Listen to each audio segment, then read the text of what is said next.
Hello and welcome to the Bond Revisited podcast with me, Tom. And me, Joe.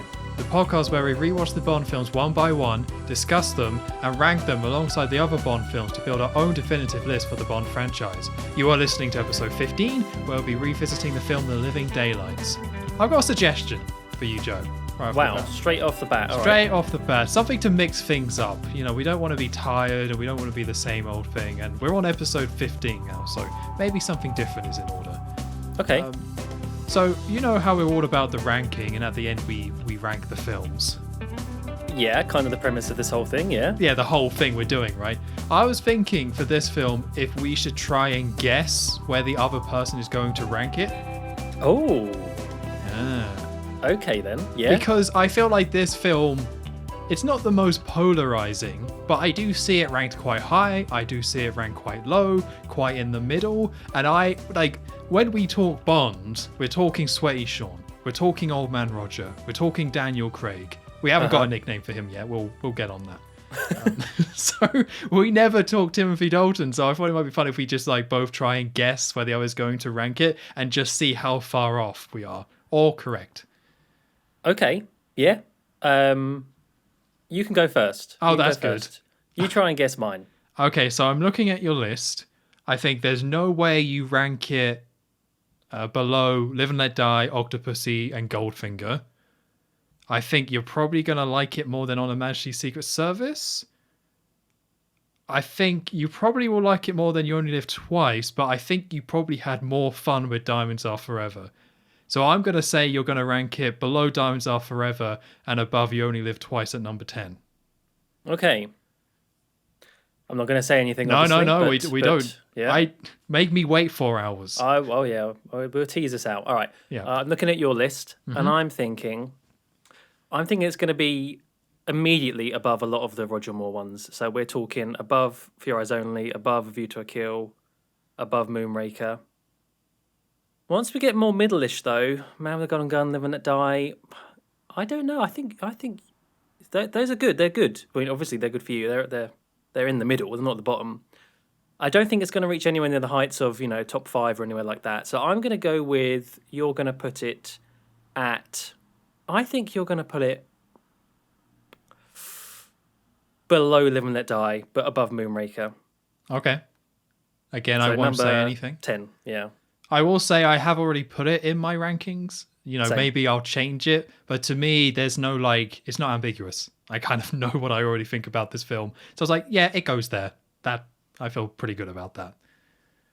Well, it's quite interesting, actually, because, right, that bit's over now, right? That game is over, so now I can actually start talking about some of my feelings towards this film. No Okay. cheating. Because I remember in the last episode, we were talking about A View to a Kill, obviously, and I remember specifically saying that there was a lot of things that wasn't amazing in that film, yet I was still really liking it for some reason. And I think this film is almost the opposite of that for me when I was watching this, where nothing in this film was really that bad. There were some good parts. There was no real lows. Maybe not many highs, but no real lows. And yet, it didn't quite click with me in the same way that I thought it would do when you look at it and you think, okay, that most of it was good. That sounds like a very John Glen experience, right? The John Glen experience. This is just how he makes his films, and sometimes it works and sometimes it doesn't. But I feel like even that is a personal preference, because you ranked For Your Eyes Only so high, so obviously that very much worked for you, and I ranked it so low. So it's just I guess these are just the Bond films he puts out. Yeah. I finished watching it and I just thought, okay. And I didn't really. I was just very middling opinion of it. It was very strange. I think I should have liked it more. Well, yeah, I think this film, I feel like because Timothy Dalton only did 2, and License to Kill is the more notable film, that's the one people focus on. Yeah, the head And this popping. one is kind of, I think it's meant to be solid, but again, people kind of focus more on the other one, good or bad, because it's just more interesting. This is just that one that came out after A View to a Kill, but it just kind of it's just there. But again, I'm sure people love this film. I'm sure there are diehard fans of these films, or this one in particular. There are bits that I really like of this, and we'll talk about it later on. but I just was surprised at how I felt coming away from it off of the back of A View to a Kill, which I really should not have liked as much as I did, and yet I did. That was a fun film. It was fun. It was. Okay, shall we get into it then? Sure. So, circles, Bond theme, but now it's Tim. There's a new guy. Yeah. And it's a very strong start. I think it was a great walk and it was a great turn and shoot. I think he might be the best actor so far we've seen for the walk and shoot. I just put down that it was very solid. Very solid walk. As you say, probably if we're looking into the specifics of the turn and shoot. And we usually do, yeah. And we usually do on this podcast. You can't fault it. No wobbliness on the knee, no aiming off or like early shooting like Roger Moore. It was all pretty solid. Yes. But I will have to say one of my first notes was just seeing this, it was cool to see a new Bond. It was just after so much Roger Moore, no offense, Roger, but even in this moment, I was like, this is exciting. That's a different person. Like, cool. I was just excited just from this early bit. I got that just a little bit later on, but I know what you mean. It was just sort of this like giddy feeling of like, it's someone different, it's someone younger, it's new, it's exciting. Yes, exactly. So this then fades out onto like this beach area, and we see these army barricades, and we find out a little bit later this is Gibraltar, which is an island, I want to say off Africa, something like that. Maybe it's near Spain, I'm not too sure.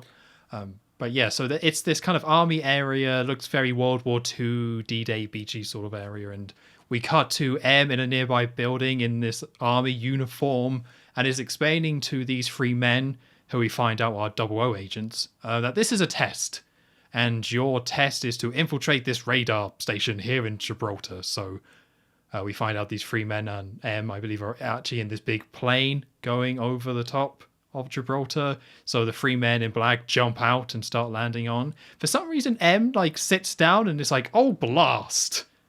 I didn't really get what that was about. I think it's because all his paper was flying away. Yeah, but then, like, yeah, we really should have M. seen that coming. Like, come on, M, you're on a plane. What are you doing? He forgot his paperweight. Yeah, you'd never forget your paperweight. Rookie mistake. Is that the bulldog in like Skyfall now? Is that what that is? Is that a paperweight? Oh, it could be. Yeah, so you needed one of those. Next time. Yeah. So we then see a load of soldiers patrolling the radar station, and we get lots of shot of the island, and it's a really cool shot we get here. This feels like very like technically impressive, because you get a shot of like behind the three men going down, and then you get a really cool shot of Gibraltar like below it. I don't know if it's the fact that Gibraltar is this island, that the visual of just like an island surrounded by water but having stuff on it and three men parachuting towards it is just really cool in itself. But I was just kind of impressed by like these shots. It looked really good. I will say though, Gibraltar, I've been close to Gibraltar. I haven't actually been there. I would like to go there because it's for the monkeys, and it's like the thing is it's a British territory, and still is. It is attached to the bottom of Spain, so it's not an island, but it's got a big rock. That's why it's called the Rock. It's that big mountain looking thing. It's a great name. Yeah, just the Rock. I'm assuming it sounds better in Spanish or something. Maybe. Yeah, so they're coming down, and we see a suspicious-looking man in a bush with binoculars looking around. But as that's happening, the three men land down. One lands, two of them land okay, and then we see one man lands in a tree and fumbles out of the tree, and one of the soldiers comes out and shoots him, but it's a pink paintball. It's actually a paintball gun.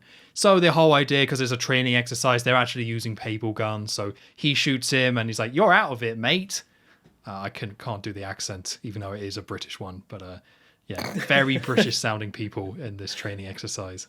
Yeah. Oh my. Also, he's just like he's meant to be a 00 agent. He was just rubbish. He just landed in a tree and then immediately gets shot. I mean, thank goodness they did this training exercise, because he's definitely off the mission now. Come on. Yeah. M's like, you know what you just did landing in the tree? Don't land in a tree. Yeah. Maybe don't. Please. Oh blast. So we see another man land at like the top of, hold on, I wrote down at the top, I'm assuming it's on the top of one of these cliff sides, and he gets shot in the back, but then the man we saw in the bush before comes in and shoots the soldier who shot this man for real. So somebody has infiltrated it and is using a real gun to shoot someone. And so basically there was a man who's like hooked down, or one of the 00 agents has kind of put a rope down for somebody else to climb up. So the man is climbing up, and then there's another man at the top, and I'm saying man a lot. And the infiltrator, the baddie, has come in and shot the people at the top. And then he goes to cut the rope of the man who is climbing. And as he's doing this, he puts this little lock which has a note on it, and that falls down. We don't actually see what that is, but it's important for later. And he cuts the rope, and the 00 agent's like, no! And he then falls and dies. And we really see this man fall as well. It's another John Glen special where it's like, you want to see a corpse, everyone? Like 2 minutes in, here's a corpse falling all the way down a cliff and like bouncing into this little ridge nearby. It's like, yep, that's your John Glen corpse for the film. Well, they must have just had all the dummies left over from A View to a Kill. There was dummies galore then, so they thought, oh, yeah, let's just reuse them. Stick some new clothes on, chuck them off. It worked. I liked it. It works, yeah. And as the man is falling, we cut to James. So one of the people who parachutes off is James Bond, and we see Timothy Dalton, and he turns quite dramatically because Bond sees the rope being cut. And at this point, the Bond music kind of kicks in. And yeah, it's another more subtle approach for introducing a Bond actor. Like, there's no line. We just very much cut to it and see his face, and then he goes.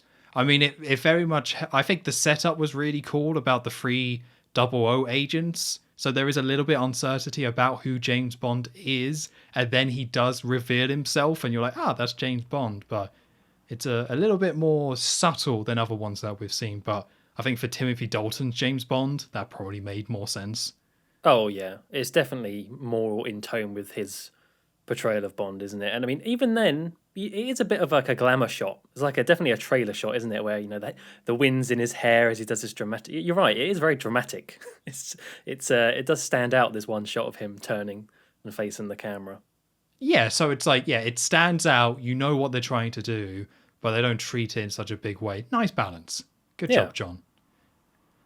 So very quickly after Bond is introduced, he goes and finds the man dead, and then a monkey jumps on him. That's the jump scare. Of course.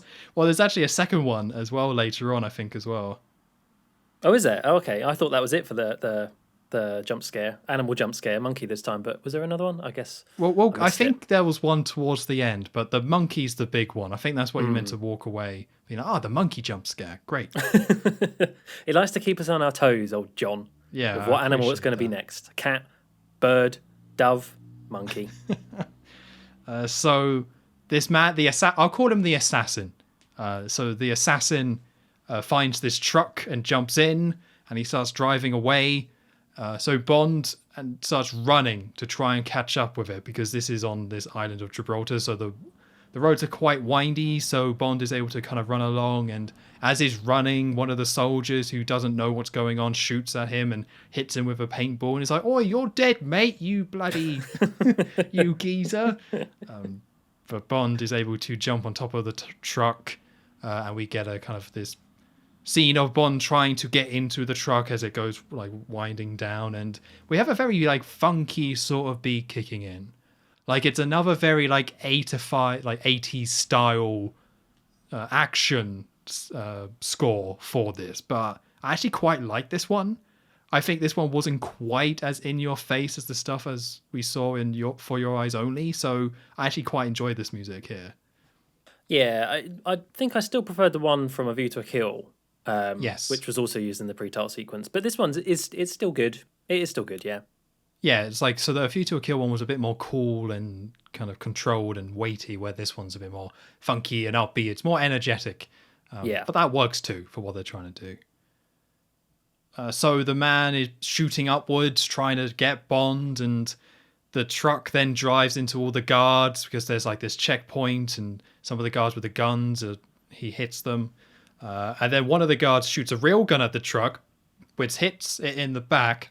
And it turns out this truck is holding a load of explosives. So it gets shot. Although they're like explosives that seem to blow up at the exact time that needs to blow up. Yeah, we won't. Let's not dwell on that bit, even though it is kind of strange. Yeah, because the bullets cause the explosives to set on fire, but they don't explode, and it's fine. So Bond gets his boots burned by the fire, which kind of made me laugh a little bit. I'm like, okay, all right. And then Bond gets a knife and he cuts a hole in the top of the truck, and he leans in and starts wrestling with the guy. But the truck is starting to like sphere around and go a bit crazy as those two are wrestling. One of the explosive box falls off and explodes. At this point, Bond is able to fully get into the truck, and it's a lot more wrestling.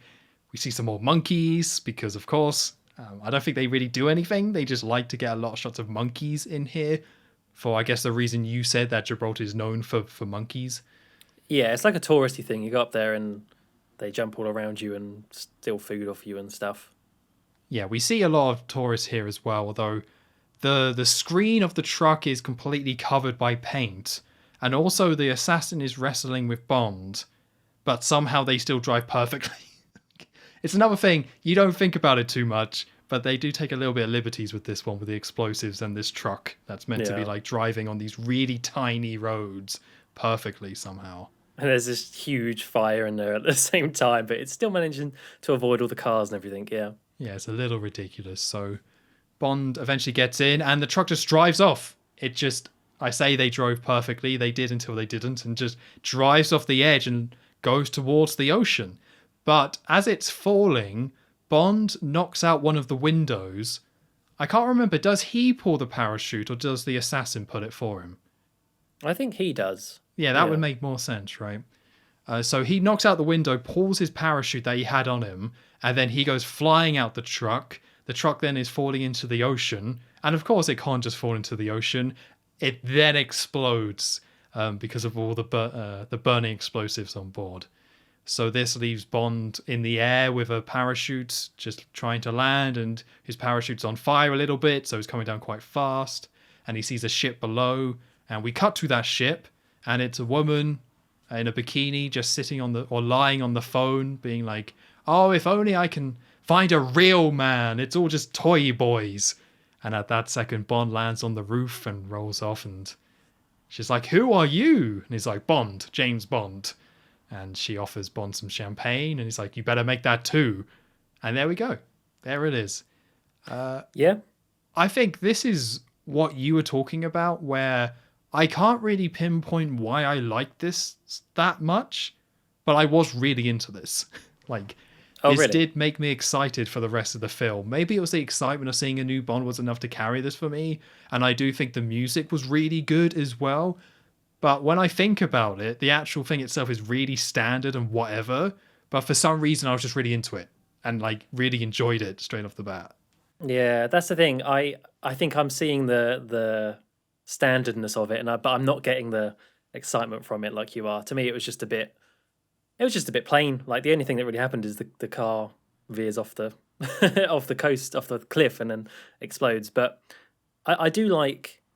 I like the set. I like using Gibraltar as a setting. I mean, I don't really think it was used. I don't know. I guess it just looks cool. That's all it needs to do. Not enough monkeys is what you're saying. Not enough monkeys. Maybe the monkey should have been in the car with them. Yeah. Maybe the monkey should have been throwing explosives or something. Or like a video game.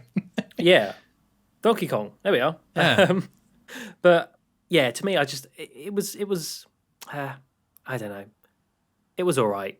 I liked the introduction of Bond, and I liked, when he's on the boat and he lands and is talking to the woman, and you don't get any of the sort of, it's kind of the same that we got with Daniel Craig when he became Bond, where you don't get any of that sort of build up to, it's almost subverting things where it's like he just says James Bond very matter-of-factly, and there's no sort of charm or anything to it sort of angle.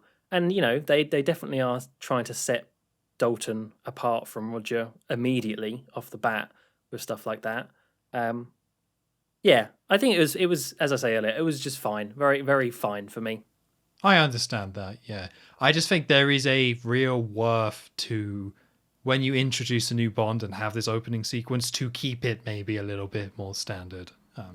I think that can work in its favor. Of course, you do have Daniel Craig, who they didn't do that very intentionally. They swung in a very different direction to separate him out. But this one, I can kind of understand why they went this way, and maybe somewhat it reflects Timothy Dalton's Bond as a whole, which is like not the most standout and distinctive Bond out there. But still, like, it's a little bit more grounded. I think the exercise idea is really solid. It's like it works well enough as its own like Bond set piece, even though if it's not the most impressive or the most exciting, it's like it does that job, and it's just nice to see Tim. Just like seeing Tim. Tim's good, and Tim's good. I'm sure it's got brownie points from you for linking to the main plot as well. Yeah, although you don't know that initially. Like, it actually takes, I want to say, like half an hour for that properly to really kick in. But initially, I just took this as a standard one, and I still liked it. But I was like, okay, it makes sense they would do a standalone one. And then later you're like, oh, actually, that is tied into something. So, okay, that's actually quite cool. I like how they do that. Yeah. Right, well, I guess I'll move on to the title sequence. Although I feel like I have probably the least amount to say about this that I have ever in this podcast. Because to me, well, let's talk about the song first. So the song Living Daylights by a-ha, very much in the vein of what we had before by Duran Duran. I think they saw that song do well, and they saw that the use of a pop song or something a bit more modern rather than the ballady songs working well, and stuck with it. And I do like the song, The Living Daylights, but again, I think it's one of these recurring themes of this podcast, and maybe the next one, I don't know, that you just said is how it is just very, I think Dalton's films are sort of caught in the middle of things, and then they sort of tend to get a bit lost. So to me, this song it's just another one of those things that is perfectly fine and perfectly pleasant. I wonder how many times I'm going to say fine in this podcast. Perfectly pleasant, but it's just one that I don't know, I've not got many strong feelings towards it. Well, I'm going to go out there and say Okay. I actually like this song better than A View to a Kill. Oh, do you? I think A View to a Kill is a better song in the film, like in the opening sequence or the credit sequence. I think it's better than that. But in terms of listening to the song outside of it, I actually like this song more. Okay. So A View to a Kill has like a better intro. It's more exciting. But when I get to the end of A View to a Kill, I just I still like it, but I just prefer The Living Daylights. I think it's more solid. And something I find quite interesting about The Living Daylights as well is that there's like two different versions of it. Because you hinted at it last week about how John Barry and Duran Duran just didn't get on very well. And that same sort of thing somewhat happened with a-ha as well. So you ended up with two versions. You had the John Barry version, which is what used in the film, which has the like iconic Bond horns and all those instrumentals you would associate with Bond. And then you have the a-ha version that strips that out and makes it more synth based. Right. So I actually quite like both of them as well. Oh, okay. I actually quite like the alternative version, even though they take out all those Bond elements. And yeah, I think like the Bond elements in A View to a Kill also just work better. This one does seem a little bit more in there, but I don't know. It's a personal thing, right? Like with all music and all films, really. Like it's a personal thing, and I just prefer that song. So, but I do think A View to a Kill is better, getting you excited and into a Bond film than The Living Daylights. I just personally prefer the song to listen to. Okay. Well, in terms of what you actually see on screen during the title sequence, this is the one I just completely... I really do try and see the best in these title sequences. He tries, people. Give him a break. I do try, especially after doing this podcast and sort of coming to the conclusion, at least so far, that they've never really been that great up until now. And I've kind of surprised myself by noticing that. And so I really wanted to like this one. I thought new Bond, maybe they were going to do something a bit different. I couldn't remember what it was like before watching it. It's just a mess. It's a complete mess of things. This might be the least cohesive title sequence I think we've had so far. In my notes, I've got water ripples, gunshots, lady floating in water, headlights, sunglasses, giant woman, a woman looking content in a giant glass of champagne. Like, what on earth was I drunk? Or did that actually happen? Well, maybe a little column A, column B situation, but Yeah, I think so. I quite like it. I Okay. had fun with this one because I don't know, like it felt more dynamic. Like something that like a lot of the imagery we've seen before. Like this is as you just described. Guess what? There's water effects.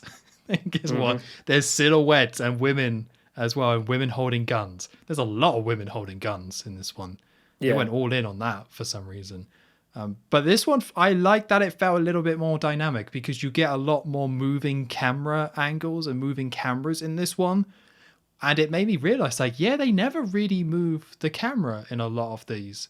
So up to this point, it's been like you have a camera, you have your shot, and then maybe, you know, you fade or cut to the next bit. But this one actually had the camera move, and I quite liked that, the energy again that brought, and how it kind of felt a little bit more alive and moving. I mean, the song being like an 80s pop song, I think also kind of helps. Although maybe this type of camera movement would have worked better for the last one, A View to a Kill, because that one is a bit more in your face. So maybe the more in your face nature would have worked better there.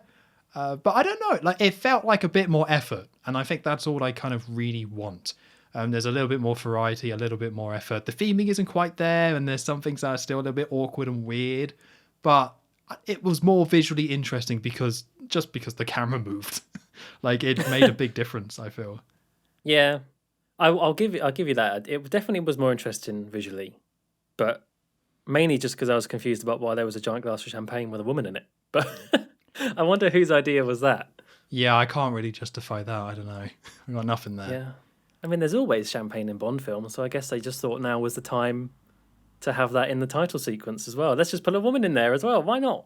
Yeah. Hey, anything goes. They should have also just put like the that picture of Roger from The Spy Who Loved Me, just like creep it up on the side for a shot. They just can't stop using it. Yeah. They're just addicted. Yeah. That's what the people want. No, not anymore. We're done with Roger. I'm sorry. Sorry, Roger. I'm sorry. Anyway, after the title sequence, we move into Bratislava in Czechoslovakia. Very nice. I didn't want to pronounce that. It's nighttime, and we're at a sort of, is it an opera house? I don't know what you'd really call that. Yeah, it's like a concert theatre. hall or something. Yeah, like concert it's not hall, a that's it. huge opera, but it's still like a orchestra is still there. Yeah, and there is an orchestra playing there, and we see Bond is there to meet up with this man. We don't know who this man is, but they're up in one of the sort of boxes on the side, and the man ends up being one of the another agent. Don't think we know his name yet, but his name is Agent Saunders. I think Bond might say it like the first thing he says to him, like Saunders, calm down. It's something like Okay. Right, yeah, because we very quickly learn that this Saunders character is clearly like a very by the books man, moaning that Bond is late, and very straight and narrow sort of character. And they're there watching in the hall at this man who's on kind of the opposite side to them, Koskov. They're there watching him. They've got little binoculars, and Bond's looking over at him, and has a little peek at the players on the stage, and spots one of the cellists as well. And yeah, Saunders is basically saying that it's nearly time or something like that, so they need to get going. So they leave the concert hall. We don't really know what's going on yet, but we're just sort of just in on it. And they leave and go pretty much across the street to another building. And in this building,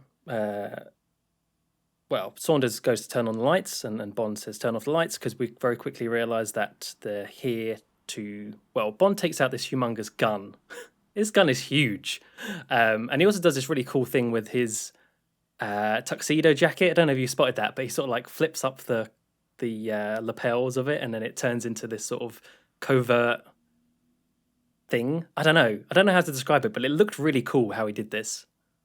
I didn't see that, no. Oh yeah, so yeah, he like flips it up and then velcros it across, and suddenly he's like all in black. And, Velcro. red. You didn't say that was Velcro. I'm sure it was some sort of maybe Velcro or some sort of clip or something. And yeah, he looks like he's ready to do something very secret.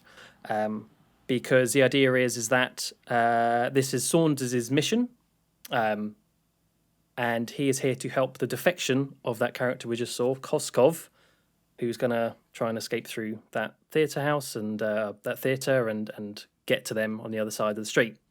And he specifically, this Koskov character, who was a KGB, has specifically asked for Bond to give him protection as he does this, because the idea is that he's going to try and make a run for it, so there might be snipers and things like that ready to catch him. So yeah, Bond is in this room and he's getting his gun together, and they go onto the balcony overlooking the theatre on the other side of the room, other side of the road, and ready for when Koskov makes a run for it. So I think the show, the orchestra finishes, and Koskov goes to the toilet and escapes out of a toilet window, and Bond is there watching. You can see him down in the side and ready to make a run across the street. But he does spot a sniper. There is someone who is trying to stop Koskov. And what do you know? It's not some like nasty KGB agent. It is the cellist that he spotted earlier on in the hall itself. And, it's this really young lady, blonde haired, like completely out of place. Why is she doing this sort of thing? So while Saunders is there, as I say, very by the books, he needs Bond to get rid of this sniper because it's a risk to Koskov and this whole operation. Bond doesn't. He doesn't shoot her directly. He shoots the gun that she's holding as a bit of a warning shot, which is enough to make her stop and hide back in and give Koskov the chance to run across and get to them. I will say about this scene, it does have some of the problems of the other John Glen films, where it's like it's so easy to miss the details. Because this all happens very quickly. Like, it's straight away Saunders and Bond meet up. They're like, there's some KGB guy with some Russian name that I'm going to say super quick, so you might just miss it. Then here's a woman, and they're like, cool, all right, let's go across the street. And then Saunders just like hammers a ton of exposition at Bond. And all this stuff makes sense to me now that I've watched the rest of the film, because you see all these characters again and you fit it all together and it all kind of makes sense. But initially I was kind of like a little bit lost and a little bit confused, because you just have all these names thrown at you and you're kind of supposed to go with it. I like the idea of this is kind of a mission in progress. You don't see the setup. You kind of just see Bond get there, and then is a sniper, which is also very cool. I'm not sure how often we've seen Bond as a sniper. I don't think it happens that often. So that's very cool. Very cool idea. But yeah, I got a little bit lost during all this. Yeah, that is one of those things, isn't it, with these? It's these sort of characters, like Saunders in these films, that they do just give a lot of information at once. And so I was the same, to be honest. I had to sort of stop, and then later on in the film, I sort of matched things up a bit better. But I do really like this scene, mainly because it sort of gave me From Russia with Love vibes when they're doing a very similar sort of thing, where they're watching someone coming out of a window and needs to shoot them. I think, just the nighttime setting and getting a little bit of like a night city location. It's nice. And as you say, seeing Bond actually do this sort of stuff where he is... this gun is just like so massive as well. It's got such a gigantic lens in it. I was like, is that a real gun? But I'm sure it is. But yeah, actually doing these sort of spy activities and really looking apart. And this is the part of the film where I had that sort of giddiness where I was like, oh my God, this is actually a younger actor playing Bond, and I can find this. This is all so believable to me. It's not some nearly 60-year-old man doing this. And yeah, I really enjoyed it. Yeah, I think that works too. Something that I did kind of notice, I don't know if I noticed it here, but it's something that I just thought of it, so I'm going to talk about it. Timothy Dalton does not come across to me as that much of a ladies' man, or at least someone who like pines over women in the same way Roger and Sean did. Because initially what happens here is that, so the woman is trying to snipe, and Bond fires a shot at her, where Saunders is like, kill her, there's the sniper, take her down. But Bond shoots the sniper rifle instead to not kill her, but to stop her from shooting. And Saunders then accuses him of like, oh, you only did that because that's a beautiful woman. And also in the theatre, when Bond is looking at the woman on stage, he's like, oh, look at that lovely blonde on front. And Saunders like, oh, you and the women, James. What a, oh, you. I just never bought it. Like, I just never think that fitted quite right. And I think it doesn't ruin the film or anything. It's not that big of a deal. But I think that was one of those where, you know, it's his first film, like all the first films for new Bond actors. They're trying to figure it out. And they kind of really try and force the womanizer aspect in there. And I just never quite bought it. I don't think Tim does a good job of kind of conveying that or bringing that across. I just don't think it fits his Bond. I definitely think there are some clunky elements of that later on in the film between him and who this cellist character ends up being. I think for now, I'm sort of by this scene because I think it's more the fact that he... yeah, I mean, you do get the bit where he is looking at her in the hall itself. But I read this more as why he's not shooting her because she's a pretty lady, but because why is she in this position? So there's clearly more to this situation than what's been let on, is what I sort of read that as. Yeah, I mean, and that's correct, right? Like that is how you're meant to take it. He's not just pretty lady, but I felt like there was a real, I don't know, smug enjoyment from like Roger when he did this, like in Octopussy, right at the auction hall, where he's just sitting there all smug, having like so full of himself, and he's like, "Oh, beautiful woman." Of course, he's going to take a look. Where this Bond seems a lot more cool and collected and calm in these situations. Like he's not there with a big grin on his face, like just kind of having fun. He's there to do a mission. So seeing him then be like, I'm going to look at this woman on stage and comment like, look how beautiful she is. That's where I think the contrast comes in, where like a Sean and Roger can pull off that big Grinch smile and just kind of act a bit laddie and cheeky. I don't think Tim can do that, and that kind of clashes a bit with him kind of just checking out women sometimes for no real reason. Yeah. I suppose there aren't actually that many women in this film though. Really. No, not really. So maybe they kind of realise that themselves as well. Yeah, there was definitely an effort to dial it back, which maybe makes it stand out a little bit more. But even so, it's just more of an interesting point that stood out for me rather than like an actual problem with the film. Yeah. Once Koskov has reached Bond and Saunders, Saunders has this plan which he's not letting Bond in on. Some sort of section blah blah blah paragraph whatever, but the idea is that he was going to put Koskov in the boot of his car and cross the border that way, which Bond does not agree to. That's the first place they'll look, he says. So instead, he takes Koskov in the car and leaves Saunders to sort of clean up in that location. They drive off, and whilst they're in the car together, there is a quick back and forth about pointing out that the woman was a sniper and how strange that is, and I think doesn't Koskov say something like, "Oh, some of the best snipers in Russia are women," or something like that. But so Bond's I think is asking how it's going to get across now, and Bond says they've got a pipeline to the west, and quite in the literal sense that is, because they end up going to the Trans-Siberian gas pipeline and meet this this rather interesting character.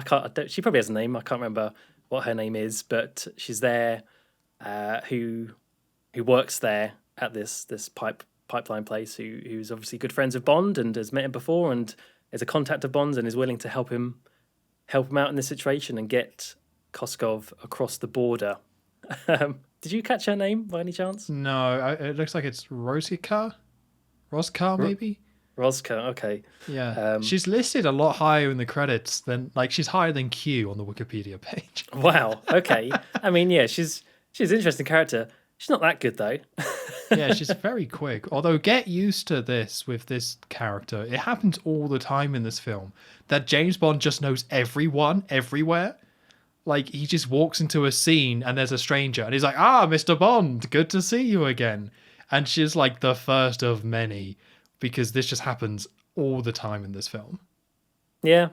I do kind of like that, though, to an extent. I mean, it is kind of a bit silly that this spy is just known by everyone, but that is the joke of James Bond, isn't it? That everyone does know him. But I do like that he does have all these contacts that you have to assume he met and had contact with in previous missions. So yeah, Yeah, I do wonder if part of the reason they did that is because, they're obviously they're not rebooting, but they are casting a new Bond. I wonder if they were doing that just to try and make it so it's like, oh, this isn't like a amateur 007. This isn't 007 as a young man or anything. This is a established agent who knows a lot of people, because it is yeah. crazy how many times he just knows somebody. So I feel like maybe that might have been an effort to say like, no, this is your experienced 007 who knows his stuff. We're not going that far back. Yeah, that's a good point. Yeah. I read that there were some considerations for this to be like a reboot and an origin story. They just decided against it. Yeah, just give it another 15 years or a bit longer. Yeah. Yeah, where was that? Oh yeah, they're in the pipeline bit. So their plan is to sneak Koskov across the border in a pig, it's called, which is this basically just a big capsule that goes through the pipe. So they load him in it, and he's obviously quite nervous at this at this prospect and doesn't have much confidence in it because this Russian lady is like explaining about you got to do it at this certain pressure or else he'll explode basically, and she goes off to go distract one of the guards in this pipeline place, otherwise all the alarms will go off, and well, the alarms do go off, but she's there to distract him as Bond loads Koskov in, and you get maybe this is the first one, I don't know, like the first quip from Bond. It's not really a quip, but it's like the first sort of kind of humorous moment anyways, where Koskov is asking her, how many times have you tested this? And Bond just says, you're the first, and slams it shut. So yeah, the woman goes and distracts the guard in a very interesting way. She just sort of strips a bit and yeah, lets him have a good time. I should say that this is like, because when you say a woman strips a bit in a Bond film, you imagine like a 27 blonde woman, right? And that does happen later. Don't worry, fellas. But this is like a big kind of Russian woman or Chechnya woman, I suppose. So it's supposed to be like a comedic scene of like big woman shoves man in her chest. And he's just, yeah. And it is very silly because he's just there going like, it's just completely overwhelmed by it. Like, to a comical extent, but yeah, all the alarms go off. Bond sets off the pig in the pipe, and that gets shot, and you see it sort of clang around and go across the border. Like with the humor in general, like I can't really think of anything that made me groan, but it's interesting how much humor is still kind of here. And again, nothing as like groan-worthy or cringy as some other films, but it's just kind of there for the most part. I can't really think of anything that made me laugh. There's a couple little bits later on, but the things that actually made me laugh, or maybe not even a full laugh, just a smirk, or a small exhale of air. It was never really like the one-liners. It was always something else that I found funny. So, they can keep doing these one-liners, and Dalton does have a few. I don't think he pulls them off as well as, say, Roger Moore. But even now, I'm still not loving them that much. No, I think they didn't really know what the humor for Timothy Dalton's film should be. And it doesn't result in anything bad. Again, it's not a major complaint here. I'm not going to complain too much about it, but it's like they just hadn't quite figured that out. So we get a little bit of kind of Roger Moore silliness carry over to this, although they knew they needed to dial that back a bit. So there's this like comedic moments with Bond himself, but you still just kind of get these scenes like woman distracting the guard, and the guard's like, oh, and then all the lights are going off really loud. Like you still kind of get that. So it's... I take it more as this was Timothy Dalton's first, so they hadn't figured it out. So they tried something, and it didn't like crash and burn, but it kind of didn't work. And I'm assuming that's why the next film probably just didn't have as much humor in it. No, replace the humor with violence in that one. Yeah, let's get some gore in there. Yeah. So yes, so the man's in the pipe. What's his name again? Is it very Koskov? Koskov. I wrote down like Georgi in all my or Georgi, I think it's pronounced later. After a certain point, I think it's generally just people call him Georgi. Georgi, yeah, but that like it's confusing because this is General Georgi Koskov, but sometimes people call him General, sometimes people call him Georgi, sometimes people call him Koskov. It's very confusing. Luckily, he's got such a distinct punchable face that helps separate him out. So this man's in the pipe, and there's also a little bit of a humor scene here where you see the pipe at different angles or different parts of the pipe, and you hear something going through, and you have people kind of look and react. Again, nothing too over the top, but you have people kind of reacting that something's going through. And then the Pip arrives in Austria, and the general is taken out, and Q's there, which is always lovely. And he's like, "Welcome to Austria, General." Of which he is very quickly escorted away. He is put into a fighter jet with Q close behind. Poor Q has to go up some stairs. It's a whole thing for him. It takes a lot out of him. His hair's everywhere. Yeah, he's a bit of a mess at this point. But so the plane then takes off, and we see Bond, who's trying to leave, I think just normally, because he doesn't come with him, at a checkpoint getting his passport checked. He sees the plane kind of take off, so... Throughout this, we had like a little bit of military music playing, but now this goes more into the Bond theme. We do get quite a lot of the Bond theme in this one, not so much as like Octopussy, but I think because it's a new Bond, they shoved the Bond theme in there like a little bit more than they normally would. Yeah, gotta have it in there a little bit. Yeah, so we have Saunders and Bond catching up afterwards, and he's all like, "Cheer up, Saunders, it's mission success, you did it, it's still your mission." And Saunders is all upset, being like, "I reported you to M, you deliberately missed, you should have killed her," of which Bond says, "The girl didn't know how to use a sniper rifle, like I did it for a very good reason." And then he goes quite callous, where it's like, because like Saunders is saying like, "M will fire you, we'll get rid of you," and Bond's like, "If he fires me, I'll thank him for it." And then goes into the line, "Whoever that was must have scared it must have scared the living daylights out of her." Oh. Because that's the... To be fair, it worked better than A View to a Kill, so... Yeah, but at least Just that was about. Christopher Walken there for that one.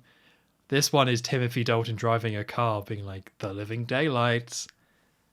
But this was really interesting. I don't know how much of this you get in the rest of the film. I don't quite remember, but yeah, Bond being very kind of cold and callous and casual about like, yeah, if he fires, I'll thank him for it. Like, you never see that before. It's a very small throwaway line, but it really helps separate Timothy Dalton as his own Bond, like straight away. Oh yeah, you would never have Roger saying something like that. No. For sure, no. I did think about this because... We see, no, with hindsight, we see a lot of this with what they did with the Daniel Craig Bond. So I was thinking, like, how much of this have we seen before? And I suppose the closest we got is with On Her Majesty's Secret Service, where he does actually go to resign. George Lazenby, anyway.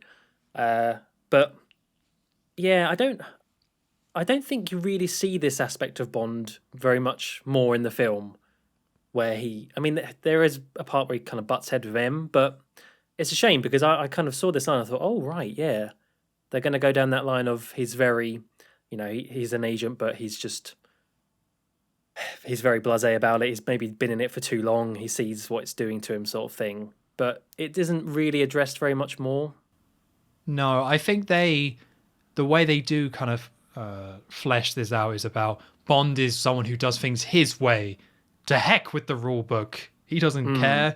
I think that's how you're meant to interpret it, because that's how it's kind of carried on, where he does things more unorthodox. But this didn't quite read like that. And I like that it didn't read like that. It just would have been nice if there was a little bit more rebellious, or not rebellious, but, more kind of pragmatic. Maybe that's the word. I guess we're building up to that. Yeah, because I know in the next film he's very much against M in that one. So I guess this is just like the foundation to that. Yeah, and I will also say with the Living Daylights line, that's kind of the only thing that relates it to this. I think this is the last one in a while where the name was actually taken from one of the books or the short stories, and for a little bit afterwards we have just kind of made up names, or like related names, but not actually just like names of the stories. So it makes it a little bit off because I don't think this is really based on the original novel at all. So they kind of just forced it in there. It was like, all right, I don't dislike the name at all as a Bond thing, but it's like, you probably didn't need this line in here. So after that, we cut to London during the day, and we see a shot of a building for Universal Exports. This is your bread and butter, isn't it, Joe? Is it? Well, I thought I remember you liking this aspect about the exports. Oh, yes, yeah. I mean, you kind of expect after that first scene that it's going to cut straight to M's office, or really, you'd expected that to happen straight after the title sequence. But no, I do like that they are still keeping in the Universal Exports aspect of this. You're right. Yeah, very nice. It's very small detail, but a very nice one. So we go inside this building, and it's Q Branch, basically. I think it's Q Branch. It's a bit unclear. The layout and the setting of this area is quite different to the previous films, where I think they kind of have shaken up how this building works and MI6 works, where before it was just like Moneypenny's office, M's office, and then an underground bunker for Q. But now we're in like a more open area, like a traditional office, which is something we actually see for Piers Brosnan and Daniel Craig as well. But it's quite interesting to see it. I think here's the first time they've really mixed that up. Maybe a little bit on For Your Eyes Only, but not quite as much as this. So Q is talking to Bond, and he's going through KGB women assassins or snipers and giving a little bit of description for both. And he's like, oh, this one has an explosive teddy bear. Because the idea is that Bond is trying to find who that woman was, the sniper before. And Q comes to the realization, or just says like, there's no one here. This woman is not here. We can look at other people. So basically confirming that she was not a KGB agent.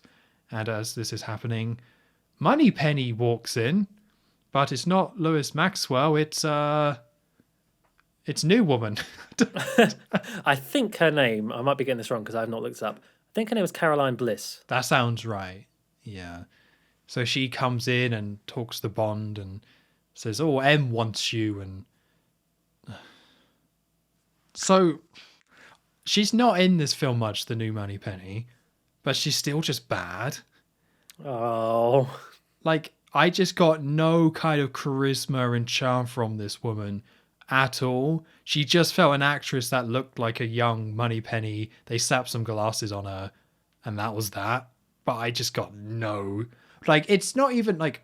Because, initially with Roger Moore and Louis Maxwell, there wasn't quite that chemistry there. But I think they were still kind of strong enough personalities and actors that it was still, like, not great, but, like, okay. She just feels like this could have been anyone. I don't think she brings anything to the role, if I'm being honest. No, I don't think she does either. But I think that's mainly just because she wasn't really given the chance. I don't know. I feel a bit conflicted because I've actually seen her in person. Here we go. A bit of favouritism. I mean, I haven't spoke to her directly, but she hosted one of these Bond music touring orchestras, and she was really nice, and she was giving stories about her time acting on these films and everything.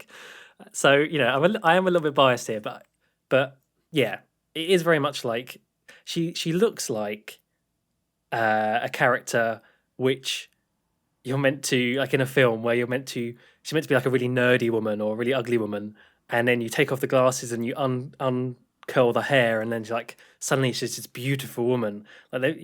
You're right in that they've clearly just put some glasses on her to make her look receptionist-y in a way. It's kind of unfortunate. But also I think that they're definitely trying to do something different between Moneypenny and Bond as well, where I feel like before Moneypenny and Bond were always quite equal in that Moneypenny was always, kind of wistful in wanting to date Bond, sometimes serious, sometimes jokey, and Bond would always sort of play that back to her. Whereas with this one, I definitely got the sense it was more like this Moneypenny is younger, and Bond sees that he's younger, so that she's younger, and treats her that way.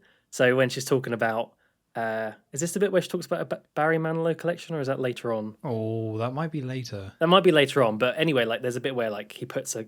Oh no, this bit is a bit where he puts her glasses back on for her, and I don't know, just sort of treats her a bit more like a child. and kind of like, yeah, not matching her level of flirtiness, if that makes sense. So I don't Yeah. know. I think she's in this film so little, it doesn't really matter. It is a shame that after all this time waiting for a new Moneypenny, we do get one, and it's kind of a bit near. Well, yeah, we the get. move to recast was definitely the right one. Like, I'm definitely happy Yeah. they did that. I'm also very happy Q didn't get recast. I think that was a good choice. I'm glad Desmond is still around. I think he still fits that role very well, and I still like him and Tim together. It's just Moneypenny's just like, just so nothing. And again, I think her role, as you kind of say, as being kind of younger and having the glasses, she is meant to be more just kind of an office worker because she does go and do some research for Bond. But they just kind of change the vibe maybe a bit too much, and it just comes across as very bland because Yeah. Moneypenny was so distinct as a character. She was in the film so little, but it was such a distinct, iconic relationship. And they try and reinvent it, and they come up with something so bland and forgettable. And it's probably not 100% the actress's fault, but I do think she did a bad job. Like, she just brings nothing to this. And maybe some of this is because I do think Tim and the Ladies just doesn't work as well as other films. Like, there's just kind of nothing there, but it was just like, oh, she's just bad. Oh, just bad. Right, I'm gonna go tell her you said that. Oh, on Discord or something, yeah? Yeah, I've got her number as well. Oh, so smart. I hope you're happy. You've made her upset. Well, she has another film to prove me wrong. I don't think that's gonna be. I don't think it's gonna be much better. No, I can't imagine. So Moneypenny reports that Bond needs to go and report to M, and we are in Q branch, I suppose, because we hear some electric guitar music playing quite loud, and everyone goes over to this other room, and we see a man holding a boombox, and he presses a button, and a rocket comes flying out of it and blows up a dummy. And Q gets all excited. It's like, that's something we're making for the Americans. It's called a ghetto blaster, which is like, oh, that's... Oh, Q, I don't know about that one. Maybe rename that one. Well, I thought it was going to be Boombox was going to be the. I me's the so line. obvious, right? Yeah, and then yeah, okay. They had choices, I suppose. Yeah, so Moneypenny tells Bond that M wants him to go to Harrods to go and buy a gift for the general here. Although I don't know if that gets said, but Bond gets told to go to Harrods to get some gifts. Mm.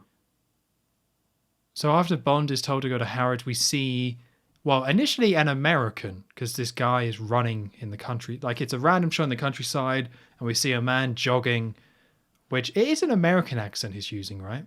Yeah. Okay, cool, I thought so.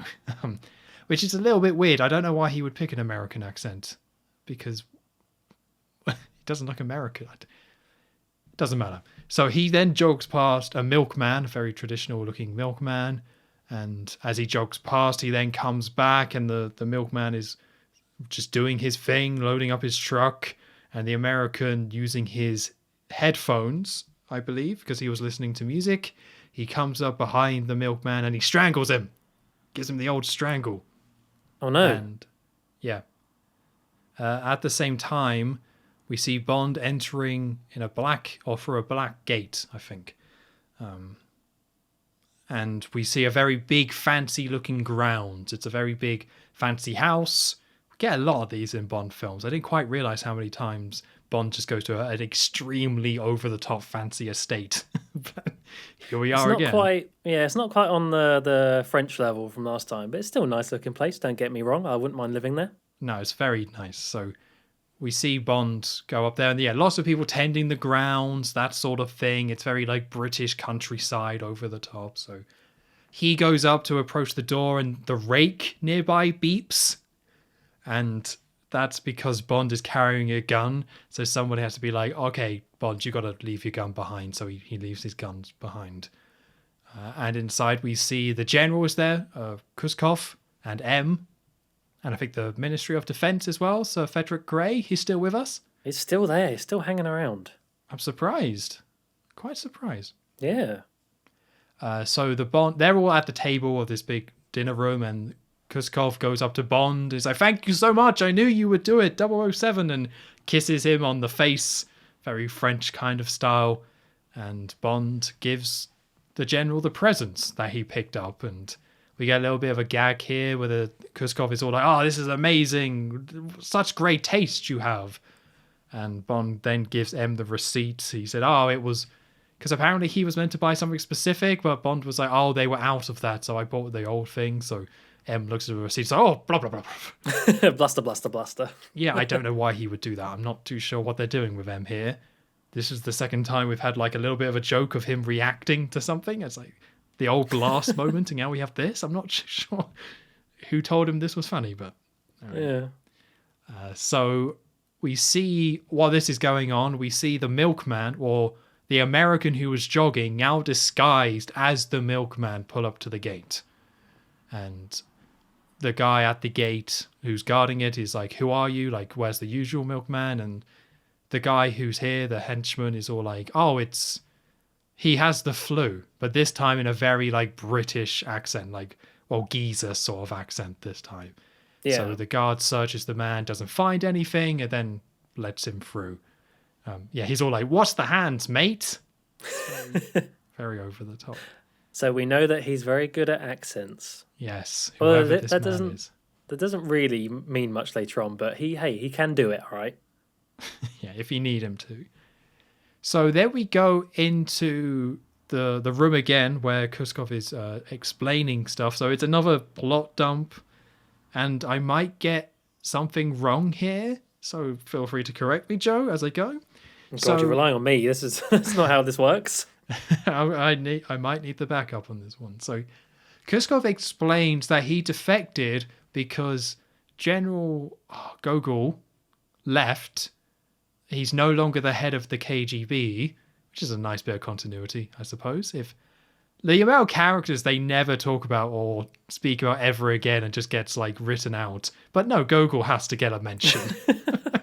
I'm telling you, I bet he must have had some dirt on Cubby Broccoli or something to just keep getting cast in these films or mentioned as well. So I don't like the guy, but is anyone going to come into the living daylights and be like, "Where's Gogol?" I wonder what Gogol's up to. Yeah, so his replacement for the head of the KGB was a man called General Pushkin. And Koskov explains that Pushkin has a secret directive, which he pulls out of his shoes. There's a piece of paper, he pulls it out, and it says it's a secret directive to kill a load of British and US and European spies to eventually lead to a new war, or it could potentially lead to a new war. So he's trying to assassinate a load of Western spies to cause a large amount of chaos. Now, I know that it has a name, and the name translates to Death to Spies, but I could not tell you what the actual name is and how to pronounce it. I can see it in my head. I do not want to try and say it. Did you make any attempt to write it down? Because I didn't. No. I know the first word is like Smiert. Yeah. I can't remember the second line or the second word. Yeah, so it's like, yeah, so it's that line. It's Death to Spies. We'll probably just call it Death to Spies, but it's like got a different term. It's almost like, what was it? Matora Mori? Something like that. Matora Mori, Think Upon Death. That it's like that, but this time it's called Death to Spies. I'm assuming it's Latin or something. I don't know. But you see that phrase later in the film, which is why we're talking about it so much. So yeah, so that was about it, and this is why the guy leaves, and he says how Pushkin is going to a North African convention in Tangier, yeah. Tangier, that's the one. I almost said something like a drink, a cocktail. Tango? Tango? But yeah, Tangier. But really, that's a cover. He's not going for a convention. He's here to enact his evil plan to kill all these spies. So M and the Ministry of Defense says, "Oh, this is bloody not on. We need to go back to London to discuss this information." Was that all correct? Was that all good? Yeah, that's more than what I put. I just put kill spies and escalate to nuclear war. that's why Koskov. That's why Koskov has defected. This is somewhat, again, this is similar to the other scene where like it's a big plot dump and it is somewhat complicated. But for me, the only reason why it was quite complicated is because of these names. We've got two generals, General Pushkin and General Koskov. Then you got Koskov talking about Pushkin, who's also talking about Gogol, and it's like, oh, it's a lot of info. Like, it's not as bad as Octopussy, but I think this film was a little bit harder to follow than, say, like A View to a Kill. Like, it is kind of approaching that line of you can easily get lost. Yeah. But it's Cold War, isn't it? Like, this is another attempt of doing a very Cold War story, which means it gets quite complicated at times, which isn't terrible, but yeah, it's a bit much sometimes. No, I do like the idea of this, the premise of this being a defection from the KGB to prompt what this later becomes. I mean, we soon find out it's not exactly how it's being described by Koskov, but yeah, I do like that as a plot point. As Tom mentioned, the American milkman, who's very good at accents. I don't think he is actually American, is he? But yeah, he was American now. Now he's doing an English accent. He comes in with his milk into the kitchen where there's a cook who's carving some ham or something like that. And once again, he gets out. This is his signature weapon. Don't know if we mentioned this, but his signature weapon is his stereo. Is like his Walkman, basically, which is, he uses the earphones of it as a... I had the same problem with Garrote, Rush of Love. was it? Garrote. Yes, yeah. I always forget that. Yeah. He uses that as a garrote to strangle this chef, or this cook. Although, as he's doing that, I believe another, like a butler, comes in the door, like to deliver something, and spots that there's like some tussling going on or some sort of security breach. So he very quickly gets on his little walkie-talkie thing and says that there's something going on, and calls for like the alarm sort of thing. And so then we get this, the cook's now out for the count. Don't know what he did to him, I can't remember now, but it's now the milkman versus this butler guy. And I gotta say, like, this is really interesting to have a fight scene that doesn't involve Bond at all, but there's definitely quite a bit to it. It's not just like a very quick 1-2 punch and then we're done and we're moving on. There's a whole little set piece here in the kitchen where the milkman character and this butler character have a proper go at each other, and using all the different things in the kitchen. They're using like the grill, like the hob, which is hot, and they're using like boiling water, and there's knives and stuff flying around everywhere. As I was watching, I was just thinking, like, shouldn't this be? Why is Bond not here? This is really strange. I mean, I liked it though, and I've got to give it to this butler. He's damn good, right? He puts up a good fight against nasty milkman man, but just thought it was really, really strange scene to have. I had the exact same feeling, and to be honest, to me that meant I didn't like it. Oh, like, it's very involved, as you say. Like, it really progresses. Like, it's a quite gritty fight as well. Like, the butler ends up with like burn marks from the grill on his face at the end. It's like, ugh.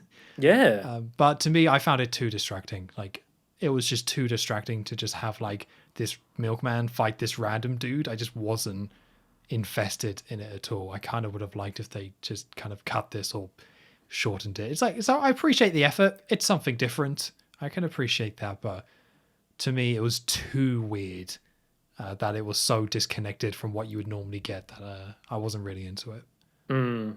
Yeah, it was strange. He eventually does deal with the butler though. He knocks him out on some shelving or something, and uses his walkie-talkie from the butler's body, with another accent. I think maybe it's a posher accent now. I think he says that there's a gas leak or something, and basically everyone needs to evacuate the building. I guess just as a way to cause more like general chaos and let him get on with his mission, because he goes off to find Koskov. That's the whole reason why he's here. As he makes his way towards Koskov, he's got his milk bottles, which aren't just any old regular milk. No. We have some nice fancy explosive milk bottles in action, which is kind of silly, but I do really like. And they pack a punch. I'll say that. Like, he just gently lobs some of these, and they just send these people flying. So yeah, obviously he's got his own version of Q that is giving him gadgeted milk bottles. I do like that. Maybe not from you though. Not so much for me, no. It definitely goes against the idea of what we're going for with the change in Bond and the more gritty, and then we're getting explosive milk bottles. But anyway. um, he eventually does find Koskov and this other guy and kidnaps them to an extent and takes them out onto the front. Well, he knocks out Koskov and changes his disguise from a milkman into a doctor, because there's this ambulance helicopter that soon arrives at this kind of stately house and lands outside. And yeah, where there's all like general chaos and everything, it's the chance for this guy to take Koskov and board him aboard the helicopter and basically just kidnap him. Easy as that. Simple. Yeah. I just wasn't really into this at all. It just never really sucked me in. So this milkman, who in my notes I just call Milkman for the entire film, never really got his name. I don't know what his name is. But this is our henchman. And I like, similar to what I said with A View to a Kill, where they had Mayday appear very early on and being active. I like that they're doing the same thing again here. Like the henchman is actually actively doing stuff. And I like that he's so proactive and yeah, it kind of gets the better of people. It just felt so pointless at the end of the day. Bond leaves so we can have an action scene with somebody else, and this character ultimately kind of goes nowhere. I just found it also distracting, and it felt also kind of disconnected from everything else. But, again, I like the ideas. I like the idea of having the henchman come in early. I like the idea of this general kind of gets kidnapped straight away because, he's being kidnapped by the KGB, where he only just defected and now he's being kidnapped again. That's pretty cool. It's just wasn't actually into this. The execution, I just actually didn't want to watch it. It's like I rather just like it come up on the screen with a paragraph saying, and here's what happened, and then we just move on to the next one. Because I like the story idea, I just didn't really like the scene itself.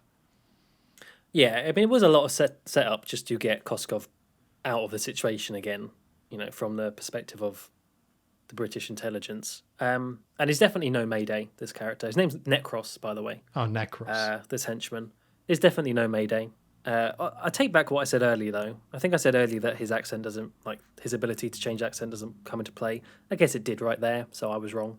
And I think he does use the accent a couple more times, like when he's the balloon salesman later on. So, I don't know. I do see where you're coming from. I didn't hate this scene, but I think it probably was a bit more involved than it needed to be. Yeah. It's a John Glen special, baby. I mean, how long is this film? It's about the same length as the other ones, right? It's that we've had so far. 130 minutes. Yeah, so they are pretty much spot on to the others. So that's definitely, if we were looking at maybe trimming this down, that would be a good spot, I think. Yeah. It's just that I get this with every single John Glen film. There's always a scene where it's like, just cut it. And this was it for me. I can't think if there was any others. I think there probably were. Or there's definitely stuff to trim down in this film to make it tighter and better. But this is, I think, the most individual, just kind of cut it. It's fine. Yeah. Yeah. Well, after that, we are back in M's office. I guess we actually haven't been there yet. So now we are in M's office with M and the minister, who is very, very upset. M's basically reading off what's happened and, X people dead and Koskov's missing. Frederick Gray is, we're a laughing stock of the intelligence community and not very happy. He has to go speak to the PM about what's happened, and so he leaves. And so we just have Bond and M together. I guess M was looking into the stuff that Koskov was saying about General Pushkin and the threat of, the death to spies element. That was why he defected. And so he's now given Bond the all clear to go and terminate Pushkin. Gives him this folder over and says, this is your next assignment, basically, to go to Tangier and kill him. And Bond is a bit unsure about that. He says that he knows Pushkin. It doesn't sound like something he would do. Is this where you were referring to earlier about how Bond seems to know everyone? Yeah. I mean, this happens all over the film. There's not a character Bond just didn't know beforehand. Yeah. Yeah. So Bond Bond doesn't want to do that. Although M just threatens that he'll get 008 to do it instead, which is enough of an incentive to get Bond to do it. Although I think, as we've discussed, it's probably Bond now taking this opportunity to do it his own way and not actually go and immediately kill Pushkin. Yeah, I think he agrees to go and assassinate Pushkin from M to make sure nobody else does. So he can then figure out what's really going on. Because he doesn't believe Pushkin. I think he says, he's a lot of things, but I can't believe he's a psychotic that would do this. Yeah. And I mean, if the man's anything like Gogol, quite a pleasant man we've seen, so I'm with Bond on this one. Yeah, I think that's fair. And also, we get the 2-week leave thing. I don't know if we can get a counter of how many times somebody brings up Bond. Like, maybe you should have a 2-week leave. But it gets suggested a lot. And it's kind of like, yeah, I wish I was a 00 agent that I could just be casually thrown a 2-week leave. That sounds lovely. Do you think he has to go and like log it on some website or something? Or like... Yeah, check it in. Someone has his line manager has to approve it. Yeah, could you just approve this? It's from M. Oh, you don't have the days, Bond. You don't have the I'm not seeing them here, Bond. Oh, I see you got a meeting on that Friday, so... You can take it, but we kind of really want you there. I'll see if 008 is free. God, this is just depressing because it's making me realise it's real life. No, let's move on. Yeah, and I think also, I'm not sure, you might have mentioned it, but yeah, M mentions how the tag, remember the tag that I said before with the man with the rope? That actually had the phrase on that said death to spies, or the weird version of it. So that's how this ties back into the original, where apparently the 00 agents being killed at the beginning of the film is part of the death to spies initiative, which is what's supposed to be the more personal angle here. There we are. So after that, Bond goes to Q Branch. And I did like that initially. Like, so this is now the more traditional Q Branch scene. And I do like that straight away. Q's like, now pay attention, 007. I'm like, oh, he said it. But this time, Bond gets a key ring from Q. And I have to make sure I get this right, because I found this key ring a little bit confusing. Where he says, so he puts a gas mask on. And he tells Bond, if you whistle a certain tune, then a stun gas will come out, which will kind of disorient someone for a few seconds. But if you whistle a different tune, then it will be a small explosive that you can use to open up a safe. And he explains to Bond how that is personalized for each agent. And for you, Bond, it's a wolf whistle, which is pretty funny. I didn't mind that. The payoff for this is a little bit weak. But I guess that kind of makes sense. I guess this is supposed to be kind of like the passphrase being "I love you." Yeah, I'm trying to think of the payoff for that now. I can think when it was used for stun gas, but I can't think when it was used for an explosion. It was right at the end, like a minute before the end. Oh, of course, yeah. All right. Yeah. So also Q explains that there's a little key that can use to unlock 90% of the world's locks, which I can't remember when that gets used. No, that one I'm completely lost on then. I have no idea. I guess at some point Bond just opens a lock, but it's like, at no point it's like, oh, I'll use my trusty keyring. Thanks, Q. Pop it open. There we go. Like, I'm sure he does use it. I could not tell you at all where that happens. No, me neither. So, yeah, so then we get some more gags with the different Q gadgets. So there's a sofa, and I actually did quite like this one. It's quite a fun visual gag. So one of the assistants sits on the sofa and it just folds in and he just completely disappears. And then Q sits down on top of it. Q needs a good sit down every now and then. Oh, he always has to have a sofa nearby, that Q. It was a very smooth action. I did like that too. Yeah, I like it when it's kind of practical like that. It's not just something like a boombox that's got a missile. These ones are a bit more fun. So Moneypenny then shows up. So something we didn't mention before, but Bond asked Moneypenny to look into the cello woman and try and find out who that is. Which again goes into the more like office style, like she's actually somebody who works. Which Moneypenny did in the past with Roger a little bit, but yeah, she's supposed to be more like working woman who's actually going to do something and not just sit there. But she's found her and explains that. Does she say her name? She must do, right? Well, I didn't catch the name of who is the Bond girl for a long time in this film. I was the same. If she did say it here, I missed it, but her name is Kara. So Kara, yeah, I think she does, but again, it's so easy to miss these names. So there's so many characters, but yeah, it's Kara is her name.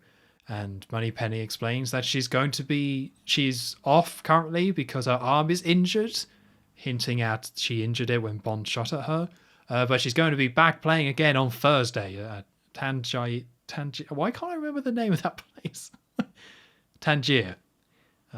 So Bond's like, well, I better be there then, because that's tomorrow or something. And Bond says, I'm taking the Aston Martin.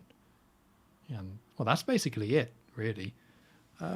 Decent enough Q scene. I think it does everything it needs to do. I think it is meant to be a more classic, to-the-point Q scene, which I think kind of helps it, where they don't go as crazy as some of the other ones. But, yeah, it's just a basic Q scene, and it's pretty good. Yeah. Yeah, to me, Q also seemed less grumpy. So I don't know whether that was actually, just like maybe that's just how Desmond Llewellyn was like on the day. Maybe he was in a better mood, or maybe they actually wrote him like that. But to me, it seemed like he didn't find Bond as annoying as he has done in previous films. No, yeah, they don't have that same dynamic where Roger Moore is really the kid poking the bear. Exactly. Yeah. Wanting to get a reaction. It's like Timothy Dalton has some comments. I didn't write any of them down. But yeah, it's a little bit more kind of professional here. So yeah, Q doesn't quite seem so grumpy. Yeah. So after that, we then cut to the concert hall, which is the exact same one we saw before. Apparently this Kara just plays there again, I suppose. Even though she was just part of an assassination attempt. But she's back. No shame there, I suppose. She's gonna make some money. Yeah. So we see her practicing inside the hall, and Bond is watching in the audience and seeing her play, and she wraps that up and leaves, and then Bond follows her and she gets onto a tram. So she's on a nearby tram with her cello case, and Bond is nearby watching.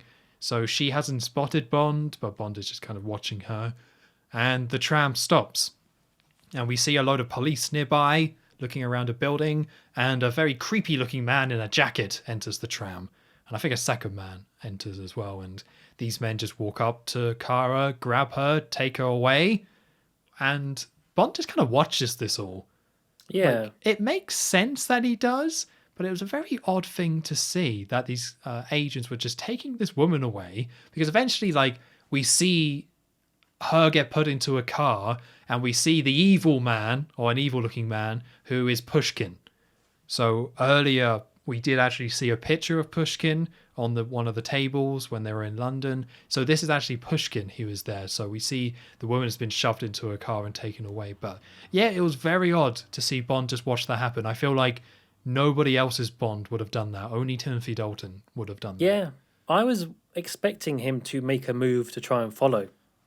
But you're right, he just stays on the tram. Although that partially because she did leave her cello behind. But yeah, like it is quite an interesting difference between the Bonds. Yeah. Yeah, I would have expected like one of the other ones to kind of like act the fool, like accidentally trip one or knock into them.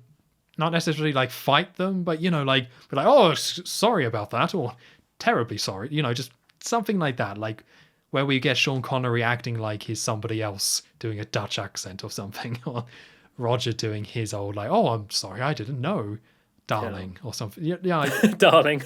Yeah, like we didn't get any of that with him, which again, it separates him, but it felt a bit different. Yeah. So they drive away, and it was at this point, we've talked a little bit about the music, and I would say the music overall is a very mixed bag, where there was some tracks I did really like in the opening sequence when it was on Gibraltar. I actually really liked that music. But there was some of this stuff I just thought was really off. Nothing quite as annoying as For Your Eyes Only, and it's not like it's not as nothingy as like Octopussy, but some music I liked, and some of them was just a bit like, this is just kind of a bit naff. And I think a lot of it wasn't like the instrumentals or anything. I feel like some of the melodies and the song themselves were just not great. Where in A View to a Kill, they were great, but I feel like some of these songs were just like, yeah, just weak, just not very good. I'm trying to think really about, because I didn't really write much about the music in my notes. The only thing I really do remember feeling is that it was just a lot of the same in terms of you would get an instrumental version of the main theme, and you'd get one with like horns, and then you'd get one with a lighter instrument like a flute or something for more of like the lovey-dovey scenes. It was very, yeah. To me, it's quite similar to A View to a Kill. Maybe not as good though, because I clearly didn't write anything down that I liked that much. Although it is John Barry's last one, to point out. This was his last film he did composing Yeah, kind of sad. for Bond. Yeah. But as you say, like, not a huge style shift, which is why I kind of say, like, it's not the instruments or anything. It's just like, just a weaker set of songs that he wrote. Just not his best, unfortunately. I'd have to agree. Yeah, so then this ends, well, Bond sees that the cello case has been left. As Joe mentioned, the woman was grabbed off, but the cello case was left there with the cello. So Bond grabs the cello and stays on the tram and eventually gets to the end of the line, goes into the station and goes into a toilet. I don't know how many toilets we see in this film, but we've already seen 2. So it's so gritty. It's so gritty and down to earth, just toilets everywhere. Yeah, Timothy Dalton. Dirty toilets. Dirty Dalton, they call it. Sweaty Sean and Dirty Dalton. Oh, Dalton. So we get him go into a store with the case so he can check the case. And there's like a very small gag here where there's like an old man with a broom. Unfortunately, he's not a midget whistling, but it's a old man with a broom who's like brooming outside, and he's kind of like keeping an eye on what's going on in there. It doesn't really go anywhere, but it's very much one of those Bond characters, just odd character who's just checking stuff out. And it was such a comedy bit because he's like sweeping inside a public toilet, which looks weird in itself. Yeah, this bit did. I mean, it's kind of saying that a comedy bit didn't work. I don't know. But it's just, this bit was really just strange to me. I just found that guy annoying, if anything. Like, just hey, if someone's in the toilet, in the cubicle making some weird noise, just leave them be. Maybe they're doing their own thing. You carry on sweeping, old man. Yeah, he's got stuff to do. But he does do the whole, like, when he gets somewhat caught, he's like quickly brushing afterwards. Like, I'm busy. Yeah, I wasn't looking or anything. No. So Bond opens up the cello case, finds the cello, and also finds a big old card inside, which is helpful, which has Kara's name and address on it. So he knows exactly where she lives. Which I'm guessing that's their... I shouldn't think about these things too much, but I feel like this film, more than ever, I was questioning the logic of it sometimes. But I guess that's there in case it's lost, the cello, so someone can return it. Well... the thing is like that, does she have 2 cello cases? Because that one has the gun in it. So can that fit a gun and a cello? Or is that a fake cello case? But then why would she be... Oh, I've just started to confuse myself. Yeah, we'll move on. But yeah, I don't know. When I was watching the film, I wasn't questioning that much. But the logic of this film, all those small nitpicky things, it's like, yeah, what's up with that? But yes, I should have explained, inside the cello case is actually the gun. And Bond sees the bullet that he shot into the gun, so that's quite damaged. Yeah, and also some blank bullets as well. Yes, I didn't pick that up. That was blank bullets. It was just like, look at these bullets. But luckily, old James explains later that they were blanks.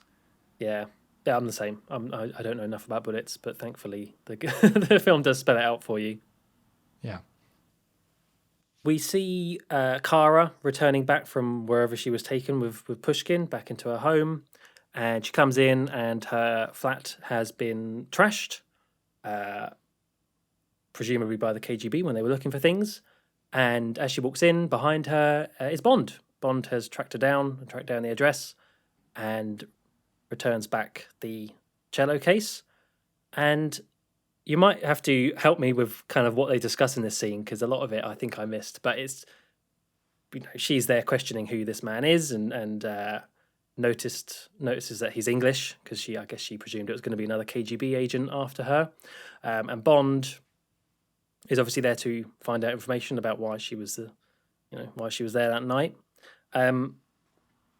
Although what ends up happening is that Bond gains her trust by pretending to be a friend of Koskov's, because this Kara character is his girlfriend, is his lover. She has this photo of him framed, and so she's obviously there worrying about what's happened to him, and Bond lies basically. And well, I don't know how much he does lie, because Koskov clearly does know Bond, but he definitely eggs it on about how much he knows about Koskov and his location, and uses that as a tactic to gain her trust to hopefully find out more about the situation. Yes. I don't know. I probably missed some bits in there. I think the main thing is that this Kara says that Koskov's defection was a fake. Right, because of the bank bullets. Yeah, so because the bullets were blank, Bond kind of eventually puts it all together that, okay, so this is his girlfriend. So Kara got asked by Koskov to play the sniper role, but they were never actually going to shoot anyone because they had blanks.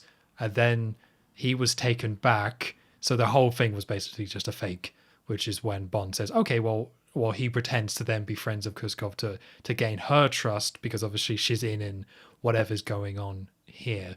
And I think Pushkin was asking her where Koskov was. Like, that's the reason she was taken, because Pushkin was like, well, where is he? Which I think is also supposed to kind of hint at it being fake as well. Yeah.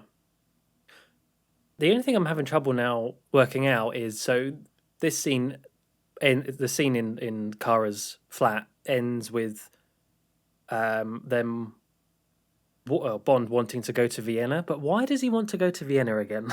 Can't remember. Oh, I'd assume that's... Well, that's in Austria, isn't it? So it's them crossing the border? Just to get away from the KGB, basically. I think so, but then it does raise, how did Bond get back here in the first place? I don't know. We'll move on. Yeah. So, Bond has basically kind of gained her trust to an extent by promising to take her to Koskov, or Georgi, as she calls him, or at least find out more about where he's gone. So they leave, or at least Bond leaves first to go into his Aston Martin parked outside. There is also a KGB agent outside watching. I think Bond did point out through the window that there's someone watching her. So yeah, they're outside keeping track. After Bond comes out, so does Kara, but instead of going into the car, she goes into a phone booth and pretends to start using the phone. And just as that kind of timing happens, a tram passes by and blocks the view of the KGB agent. And once the tram moves out of the way, Bond's car drives off. Although you do still see something in the phone booth, so there's clearly something going on there. We do eventually find out that it's just like it's just the cello case propped up with some clothes on it. But that was enough of an opportunity to give Kara time to get in the car. I did find that it's a little bit I don't know. It's a little bit cartoony, silly. like the whole perfectly timed of a tram going past thing. I don't hate it, but it doesn't really sit in the same way as the tone of the rest of this film sometimes. Little bits like this. I mean, I like that you get it all from the KGB agent's perspective and Bond kind of just drives off, but you do also straight away know that that's just like something being dressed up in her clothes. And it's like, I guess they needed something, and I'm glad they need to get away. So I'm glad they had something in there, and I guess they wanted to still take this more grounded approach of something a little bit more realistic, nothing too crazy, but it's still like, I kind of agree. Like, I think it's the fact that you get a shot in a few minutes of the man opening the booth and you see it. It's like, you probably didn't need that bit, really. Like, I think people figured it out quite easily. Yeah, they didn't put the best KGB agent on that job, did they? No. Or maybe he just wasn't wearing his glasses. I don't know. Well, he was the one man who didn't know who James Bond is, so I feel bad for him. Oh right, yeah. Because he should have just recognised him. It was like, it's that if Bond. only. Yeah, that's James Bond. I'll just go stop him right now. End of the film. Bang.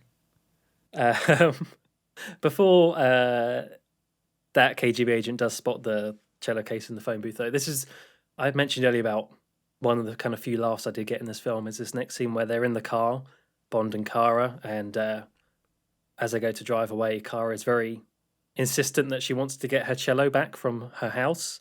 So she can't leave without it. And Bond, very conscious of how they're trying to escape and remain undercover, is very adamant in no way, we're not going back. And so you do get like a no way from Bond, and then it just hard cuts straight to her like grabbing her cello case and trying to stuff it in this car where there's not much room and it's so big. It's like it's a very little thing, but it's like, it's a bit of humor that doesn't rely on like a groan-worthy line. It's actually a bit of visual humor to an extent.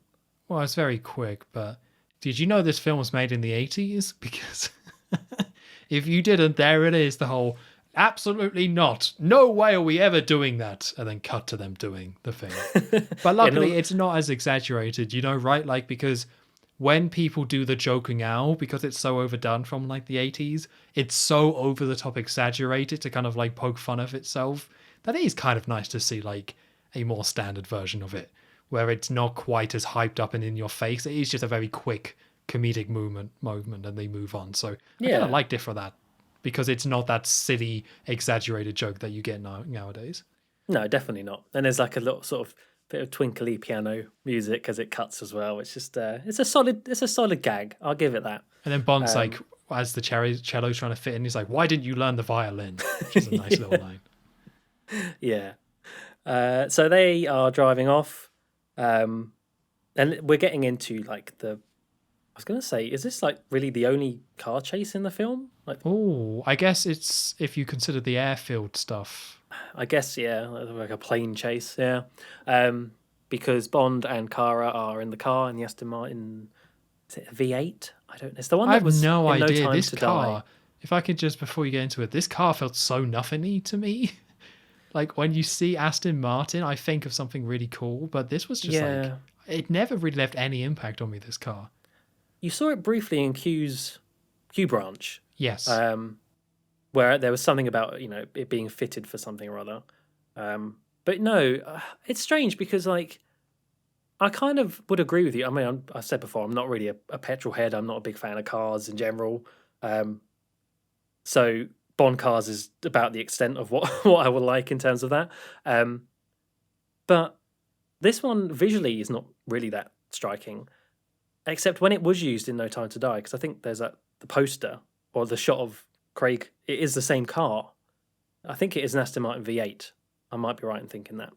But yeah, I don't know.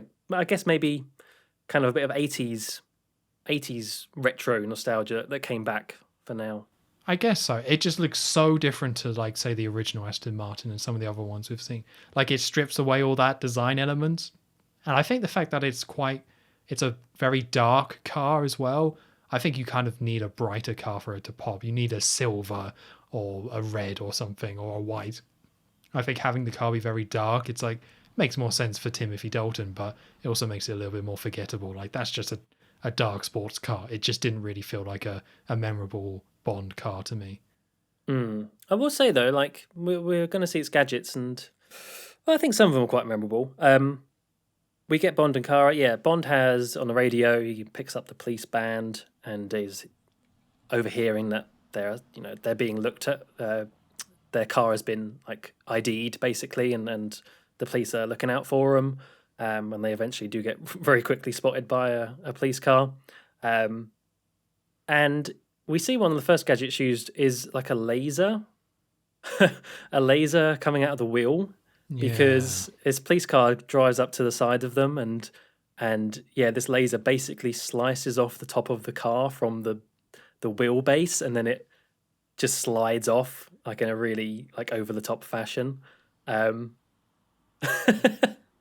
Yeah, I don't know how that would work really, but that's the first of them. This is one of those things where you basically see every gadget back to back to back. I do want to say about this laser car though, it is. People talk about John Glen's pigeon fetish or whatever. He loves separating cars out like this. Like, maybe this started happening before John Glen, though, to be fair. I want to say maybe this wasn't him that started this, but I feel like there's somebody on that staff whose sole job was like, right, we need to find new ways to, like, split cars up during a chase. Because we had the A View to a Kill one, right, where it was being smashed bit to bit, and... Yeah. We've also had like the top of stuff just come off all the time in the Roger Moore era, just be smashed off entirely as well. Like the bus back in Live and Let Die, if we all remember that film all that time ago. Mm-hmm. And yeah, they do that again here. I don't think it works quite as well here with Timothy Dalton, but I didn't hate it. But yeah, they just love it. They just think it's the best thing ever. Let's find new ways to separate car pieces. And it's really not the best thing ever. It's not the best thing ever. It's not the best thing ever. No. Uh, Once they do that, they eventually there's all these blockades being set up on the roads and kind of more stuff in their way. I think Bond uses some missiles at one point to clear the way, like blow up a truck. I can't really remember the order exactly of what happens in this car chase, so I might be getting things in the wrong order. But yeah, it eventually ends up with them having to slide, kind of let's go off road, onto. Is it a frozen lake? It's a frozen lake. Is Bond's like to Kara, check the map, see where this road ends, and she's like, it ends on a lake, and then he just drives onto it. Is that when they go in the barn, or is that afterwards? That they go into the barn onto the lake. Right, yeah. So they drive through a barn, but they stay in the barn, and so you just see a barn driving around on this big frozen lake. Again, it is. This is where they're getting out a lot of the silliness, I think. We've had quite a lot of grounded things so far. Well, yeah, for the most part. But they are getting a lot of like silly visual gags out of the way here. You know, the cut in the car with the laser, and then just this barn driving around, and eventually it gets like blown up. So Bond drives out of it, and you just see this massive explosion of a barn behind them.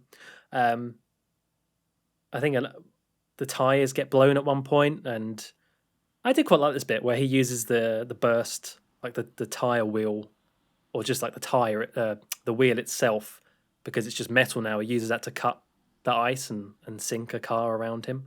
Kind of neat. Yeah, I like that as well. I didn't like the barn. So no, so barn was a bit far, much. I'm okay with the car being cut with the laser and all the top coming off. Right. The missiles are fine. I don't like the barn. I quite like the circle. Yeah. Okay. And then we have the skis. The skis and the wheel treads, basically. This is where it's been fitted to be like snow-worthy, because it does just turn into like a giant snowmobile in a way with these skis on either side of it. Although they don't really last very long, do they, the skis, thinking about it? It's for one jump. And that's it. Oh, right, yeah, because then it just like plows straight into a big mound of snow, doesn't it? Yeah. Huh. Right, yeah, because they jump over a road, and using a rocket motor. They have a rocket motor as well, which bursts them over this road, and then like the police car behind them tries it, and obviously doesn't make it and crashes in.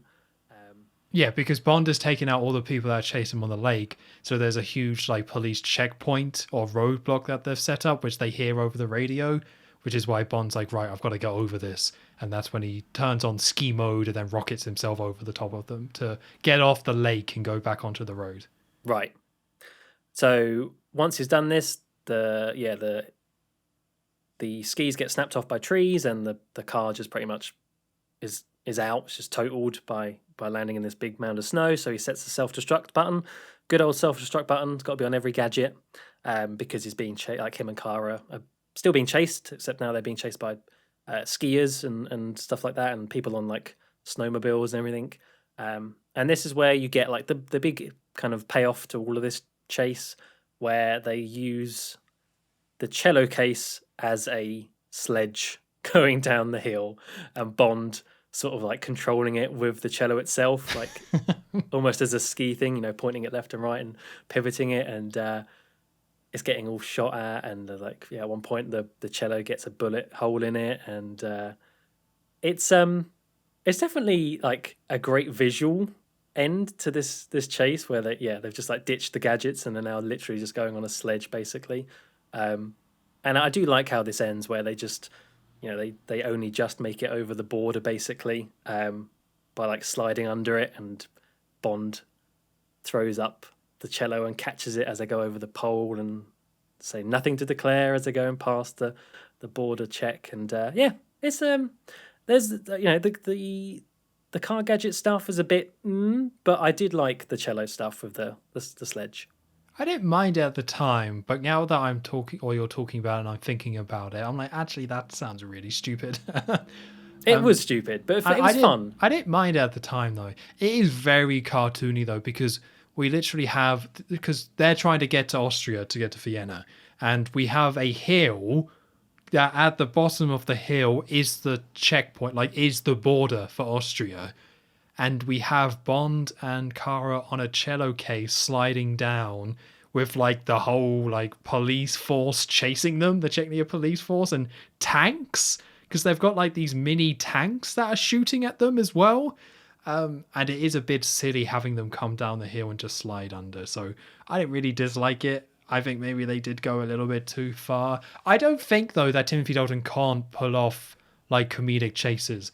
Like, I'm not going to sit here and say, oh, they should have had it be more grounded and just have a little drive about and keep it back. Like, I think it makes sense to still have the gadgets and still have some fun with these. Like, that, to me, is cool. It's just, I don't think it's the most strongest one. Although it also doesn't help that it's snow again, guys. It's skiing again. It is more snow. Yeah. I can't believe they're doing it again. Did Octopussy had... It didn't, did it? No.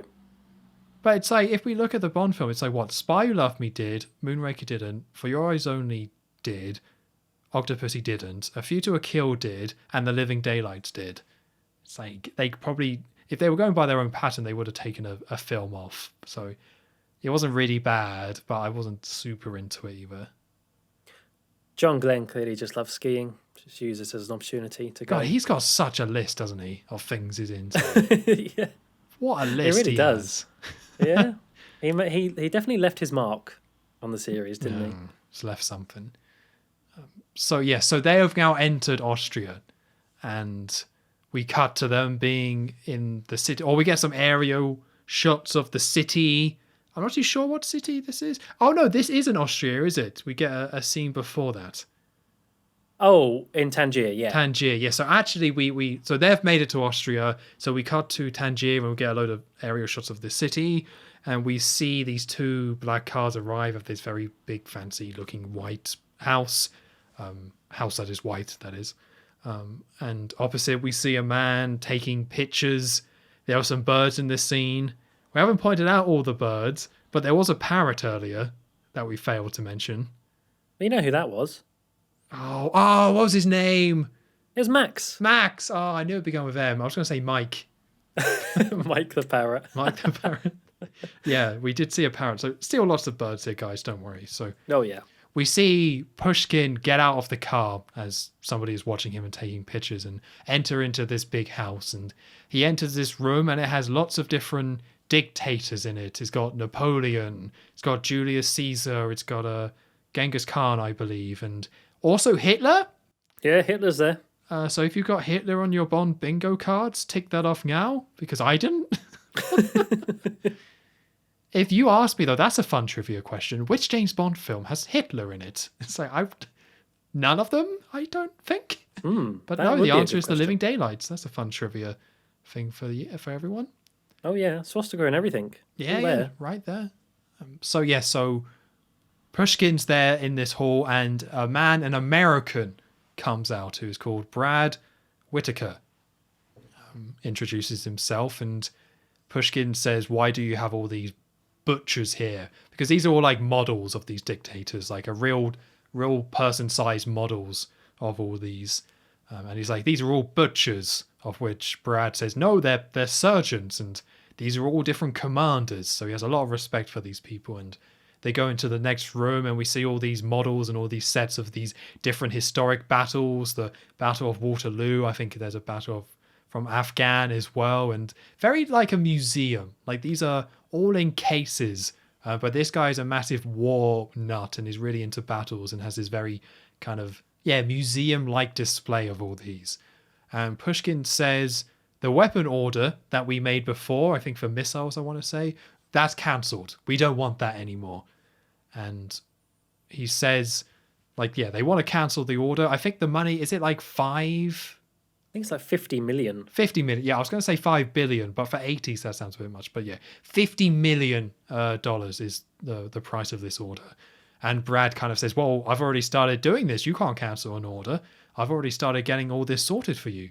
And Pushkin says, well, we've looked into you and you haven't made any payments of money. There's no payments have been moved here, so it doesn't look like you actually have. And Brad then makes a point about being in the army and things like that, and being very loyal. And Pushkin also says, no, what army did you actually serve in? We looked you up and you're just a criminal, like a weapons dealer, but not actually in the army. You're just kind of a criminal. So Pushkin says, we want the money in 2 days. And I think does he say Kuskov's name here? He does link the two together somehow, because I think Whitaker had supplied arms to Koskov in the past or something along that line. So They've I worked think together. Pushkin knows that Kuskov made this order, and he doesn't know what's going on, but he knows something's going on. So he's all like, your schemes are over now, because Kuskov made this order to Whitaker and Pushkin is now stepping in. That's basically it. This is our introduction to Brad Whitaker, the weapons dealer. It's another kind of confusing scene where it totally makes sense now that I've seen the rest of the film. But we've now been introduced to another guy, and also we get a lot of Pushkin in this scene, which I like Pushkin a lot. But we haven't really got a good sense of this man. So we're kind of figuring out who Pushkin is while also figuring out who Brad Whitaker is, while they're also talking about Kuskov at the same time. And this weapons order that we've never heard of up to this point. It's not bad, but it's just like the other ones, a little bit confusing. Very easy to get lost. Yeah, I mean, listen, I'm not saying that films have to be dumbed down to such a level, but with previous Bond films and the villains, it's generally you know where the villain, like where you stand with the villains, right? You might see them early on, or you might hear of them early on, and they're going to be the bad guy. At the moment in this film, as you say, there's all these names going around. There's this Whitaker guy. There's Pushkin. We don't know if Pushkin's actually, is he good? Is he bad? Who's this Koskov? He's meant to be good at the moment. We don't know what's going on. So you definitely do have to just like put a pin in a lot of this stuff and wait it out to learn more. Yes, it's very much the For Your Eyes Only formula where it's Cold War, who's the real enemy. But I feel like that film was a little bit better with it because they kept it to two real entities, right? The Dove and Chrissy. Like that's your guys. And you kind of jump between them a little bit and then it all kind of gets figured out. Where this one is kind of jumping between like one more than that. Like Kuskov and then also the woman related and also this Brad guy's now been introduced and also Pushkin and like it adds in one extra element and that's enough to make it kind of confusing. Again, I like Pushkin a lot and I think the idea of this, like who's the real enemy, that's cool. But maybe they just made it a step too far in terms of actually explaining stuff and being smart with the pacing of the story. Did you also spot that all those statues of like Hitler and Napoleon and Genghis Khan and stuff were meant to look like Whitaker? Oh no! They were meant to be in his image, like him as those people, but it really looked really bad. If you actually pause and look at one of them in the background, they've clearly tried to make it look like the act who plays General Whitaker, but it's just not really very well. Because I like the idea of that, because you do really quickly realize that this guy is a complete war nut, like fanatic. So if he's making statues of himself as Hitler, he's got to be pretty weird, right? Pretty crazy. But they just don't look like him. It's just bad. Oh, I missed that. I didn't even notice that. Yeah. I think the height is what changed it, right? Because like Napoleon, I want to say, is short, his model. Yeah. And also Hitler, don't know. Listen, even if I was a crazy arms dealer, don't know if I'd want to model myself like Hitler. That might be a step too far. No. But also it's like so blatant in terms of like, this is a bad guy. I have not like seen any more attempt like so directly. If you had just like any like Blofeld's first scene is like, look, there's me as Hitler. I'd be like, okay, we get it. We get it. Here's the bad guy. It's fine. We don't need to give him dressed up as Hitler. Like, you could be more subtle, guys. How do we make this? Yeah, who's the most evil person we know? And then how can we make connect the two on screen? Oh, I know. I've got it. Yeah. John Glen's there like, aha! Get me some Nazi uniforms now. Yeah, with Chrissy, when he first shows up, you just see in the background in his car, like him dressed as Hitler as a model. Bond's like, what's that? It's like, nothing. That's nothing, mate. Don't worry about it. Because that looks like Hitler. It's like, no, it's not. It's not Hitler.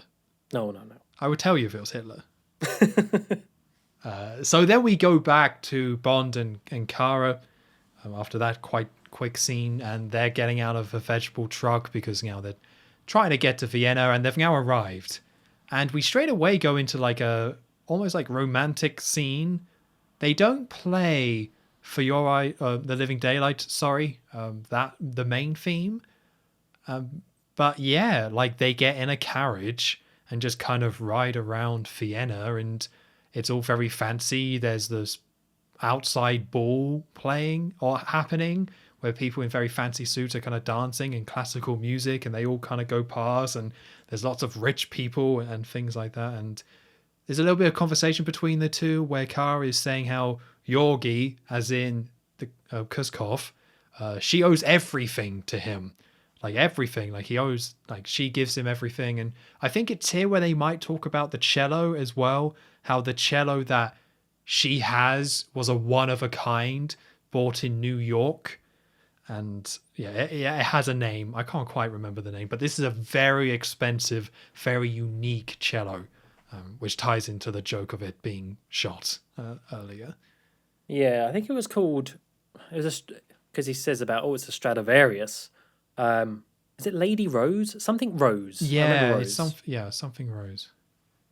So they then arrive at the building and go inside, and this is another case of the man just knows Bond. Because they walk in and he's like, your usual suite, sir. It's like, come on. This scene was a bit on the nose, I think, with that. Yeah. Yeah, so the guy straight away knows, because Bond just has a usual hotel, apparently. Because this is a hotel, I believe. And the guy asks, like, do you want a drink as well? And your Volker Martini? And Bond's like, yes, shaken, and not stirred. Which is, like, it's nice that they have Bond say it, but as you say, it's a little bit forced. Because there's another one later as well with this sort of scene, right? With the drink. It's just, they get it in here first. It just seemed so out of the blue. It felt like they just needed to get the line in, shaken, not stirred, and it just didn't really fit at all with like the flow of where the scene's going. Like Bond's there checking into a hotel, and like eventually gets on the phone, but like in between that, your drink, sir. It's like, wait a minute, like, come on now. Yeah, who goes up to a hotel reception? It's like, get the Carlsberg going, right? That's in the room, right? That's sorted. Yes, of course, sir. Well, but I suppose Bond is an alcoholic, so yeah, maybe they really do know him. They know him best. Yeah. Or maybe this is a throwback to the fact that the very first time this was said was in a hotel, and it was like the hotel guy inside Bond's room being like, here's your drink, shaken, not stirred. Yeah. Yeah. So Bond says, he makes a phone call, I think, and orders 2 tickets for the opera. And at the same time, Kara is admiring these like very nice blue clothes, and Bond's like, let's buy it. If you want them, you can buy it. And she's like, how will you pay? And Bond's then like, Koskov will pay. Well, he says Georgi will pay. So she gets the clothes. This lovely, lovely blue dress. Yeah. Do we want to talk about Kara now, or should we save that for later? I feel like you want to talk about her by bringing that up. I don't like her. Oh. And it ties to basically the essence of me not liking her, and it happens in this scene and most scenes to Jin. She just acts like a child, and it really does my head in. Like, she just acts so naively. Now, later in the film, she does have some moments of, like, being competent. So she doesn't act stupid in that way. She just acts so annoyingly naive and childish, where she just sees some clothes like, I love these clothes. And then Bond has to like treat her like a teenager, where she's like, well, if you've been very good, so let's buy you the lovely clothes. And it happens throughout, like her dialogue and the way it's played. She just acts so childish. And I didn't like it. Like, I just did not like this approach, and I just didn't like her overall. I actually did quite like that aspect of her. I think it's because, as you say, she's not a dumb character.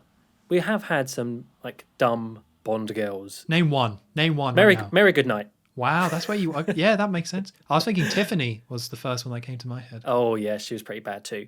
But they purposely make those characters very stupid at times. Whereas I think they get away with it in this film because, as you say, it's not that she's stupid. It's just she's so incredibly naive, and she's caught in this. She has been courted basically by this Koskov before, like off screen.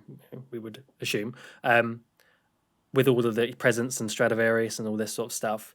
She's just completely wrapped in this whole KGB thing, not having a clue really what's going on, and I think, although that does lead to Bond, as you say, having this sort of more parental at times, like kind of where she is acting a bit childish and spur of the moment sort of thing. I think that kind of works, and I think the actress does a really good job of acting that way, but not to such an extent where it seems kind of, I don't know, too creepy, because eventually Bond does get with the Bond girl, but not until at the very end, actually. Really, outrageous. So yeah, I know. I thought overall this character was handled pretty well, although I think she is a bit of a divisive character actually. So I'm not surprised by your opinion. Yeah, she's not the worst. Like, let's put that out there. She's definitely not the worst.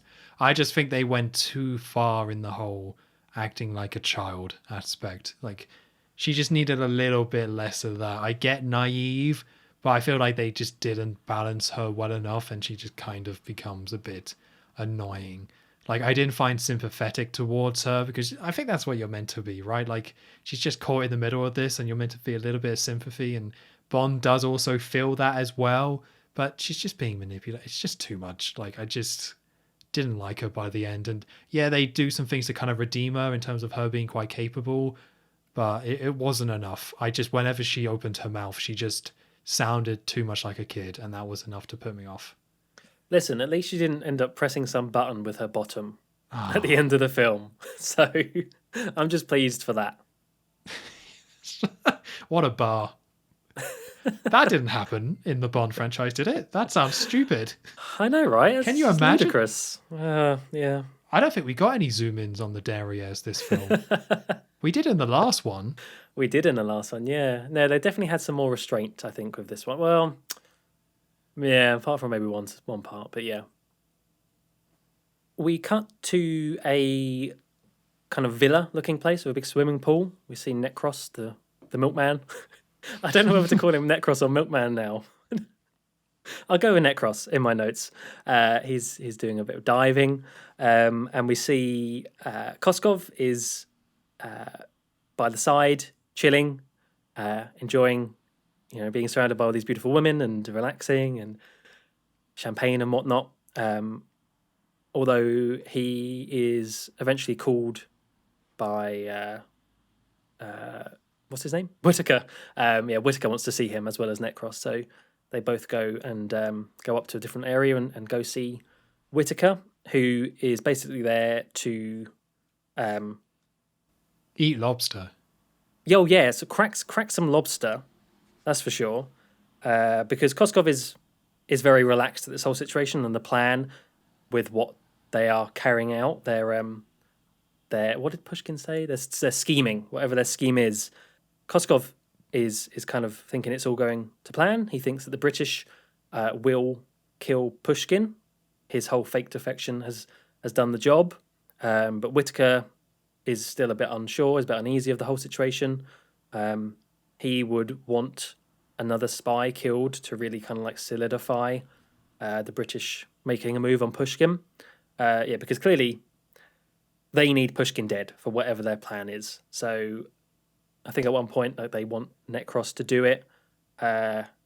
This bit I kind of lost this bit, but Necros does say something about how he can't blow his cover or something like that. Yeah, so they're trying to kill Pushkin, and the whole point in the Death to Spy scheme is that it's fake in order to trick MI6, and more specifically Bond, to kill him. But this is like Koskov's plan, not really Whitaker's plan. Whitaker's like, I just want to kill Pushkin. And then Koskov is like, well, we'll wait till Bond does it. And then they also say Necros can't do it because he's a known KGB person. So if he does it, then they're like, oh, he's the KGB. So it's a little complicated, but this scene itself does kind of help clear some things up because they are just openly talking about their evil scheme at this point. Yeah, if you didn't know who the bad guys were in this film up until this point, now you do. It's the Hitler guy. Okay. It's that one. It's the guy who had a Hitler model, yeah. Yeah. Okay, yeah, I missed that bit about Necros, but that does make total sense. So, yeah, the idea is that they're gonna need to get rid of one more British agent to really seal the deal, and I think that's pretty much how that scene ends. Yep, very brief. Yeah, very very brief scene, because we're back with Bond and Kara. They are at the opera. I keep saying opera. No, wait, this one actually might be. This an opera. is the opera. Yeah. This one is the opera bit. Yeah, they're watching the opera. She's loving it. She's very happy. She's got the dress on that she pointed out in the scene before.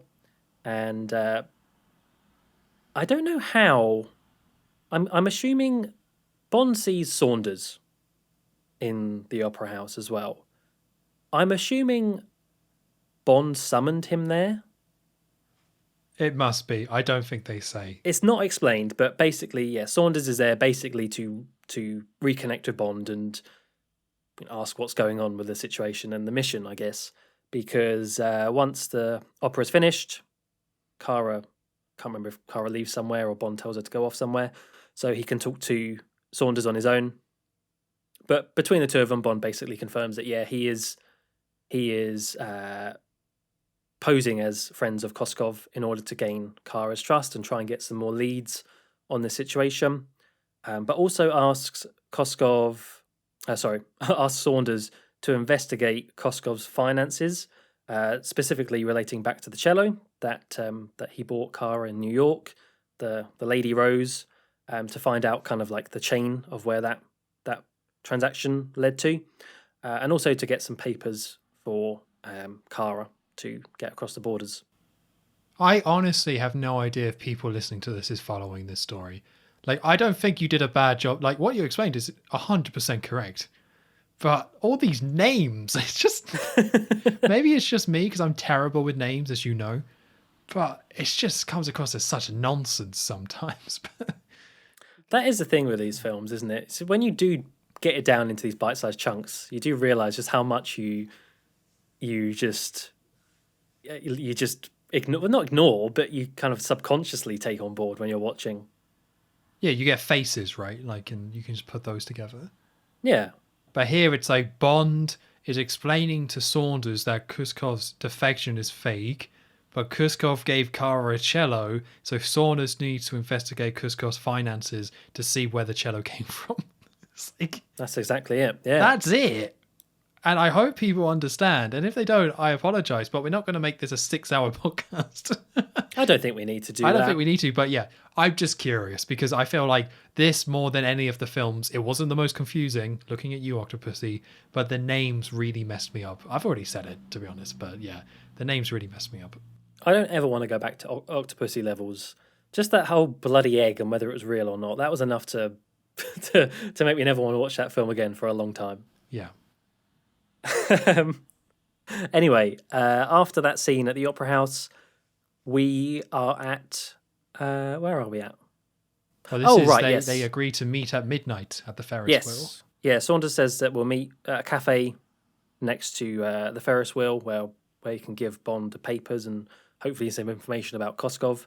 So yeah, we cut to Bond and Kara at the fun fair at night in Vienna, and for a large part of this, you just get to see them have a nice time. They're going on the bumper cars. They're playing like the shooting game, and Bond's doing really well, and like gets her a big teddy and stuff like that. All whilst in like dressed up in like a tux and everything. It's quite a strange sight, but I really like this. I don't know if it's just because it's something quite different. Not really seen this before, but it is different. Bond. Yeah, Bond goes to the fair. Bond goes to the fun fair. I like it. I didn't mind it. Well, I didn't like it actually, but like I noticed in this where like they're always smiling and laughing, Bond and Kara, whenever they cut to them. Like they do have some dialogue together, but there's so many scenes where they just cut to them just sitting down, just laughing at each other and stuff. And it's like, I guess they're trying to sell Timothy Dalton's Bond as more just someone who actually genuinely gets on with the woman or the Bond girl, but it was a bit weird to me.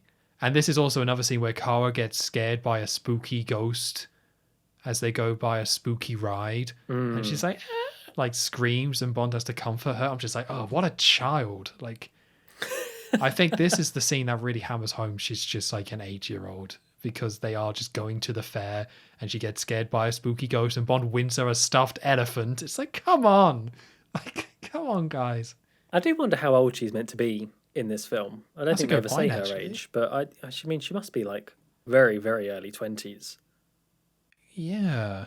Well, the actress died this year, I'm reading. Did she? Yeah. Oh no. I thought she was still alive. Oh, that's sad.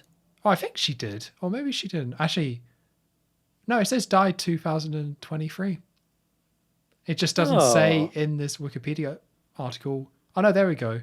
She died on the 10th of February. Well, that's sad. Well, way to, have a downer here. I just want to on the look up podcast, her Tom. age. So she was born in 1960. So she would have been 27 or 26 when this film came out. Tom, what are you talking about? She's still alive. It says she's dead. Who are you looking at? Her name's Mariam Dabo. Yeah. Where are you seeing she's dead? It says 2023, and then in her personal life they remained married his death. Oh. No fake news on this podcast. Sorry. She's still alive. Her husband's dead though. It's the husband that died. Oh, I see. Right. My bad. Sorry. Sorry, Mariam. Cancel the cards. Cancel the flowers. Cancel the flowers. Anyway, back to the film. So, yeah, they're having a great time at the fair. I guess waiting until midnight. All right, back to Timothy Dalton, grounded Bond. So they're having a great time at the fair. All right.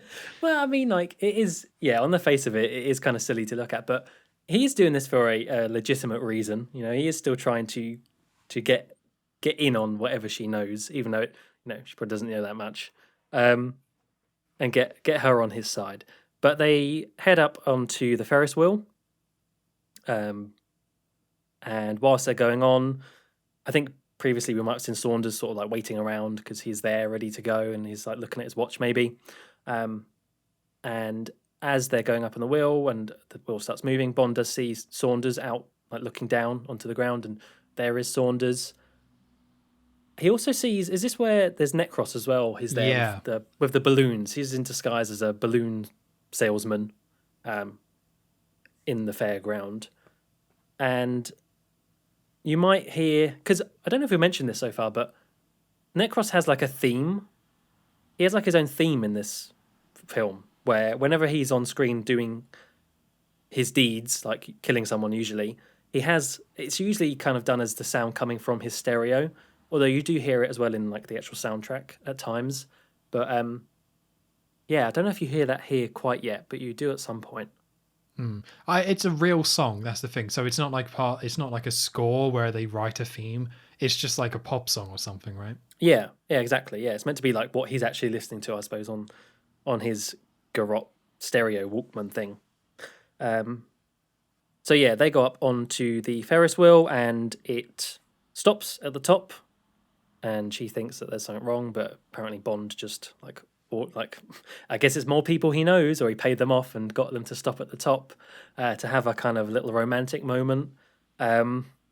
Which this is where it doesn't really work for me, Dalton being the ladies' man, because you have a little scene between the two, and Kara's there kind of saying, it's crazy, I've only known you for 2 days, and yet I can't help but picture my life with you and stuff like that. Very kind of wide-eyed and fluffy-tailed, like staring into his eyes, and then he goes to kiss her, and I think she's a bit unsure of it, and he says, this is the line I really just didn't think worked at all, but he says, "Don't think, just let it happen."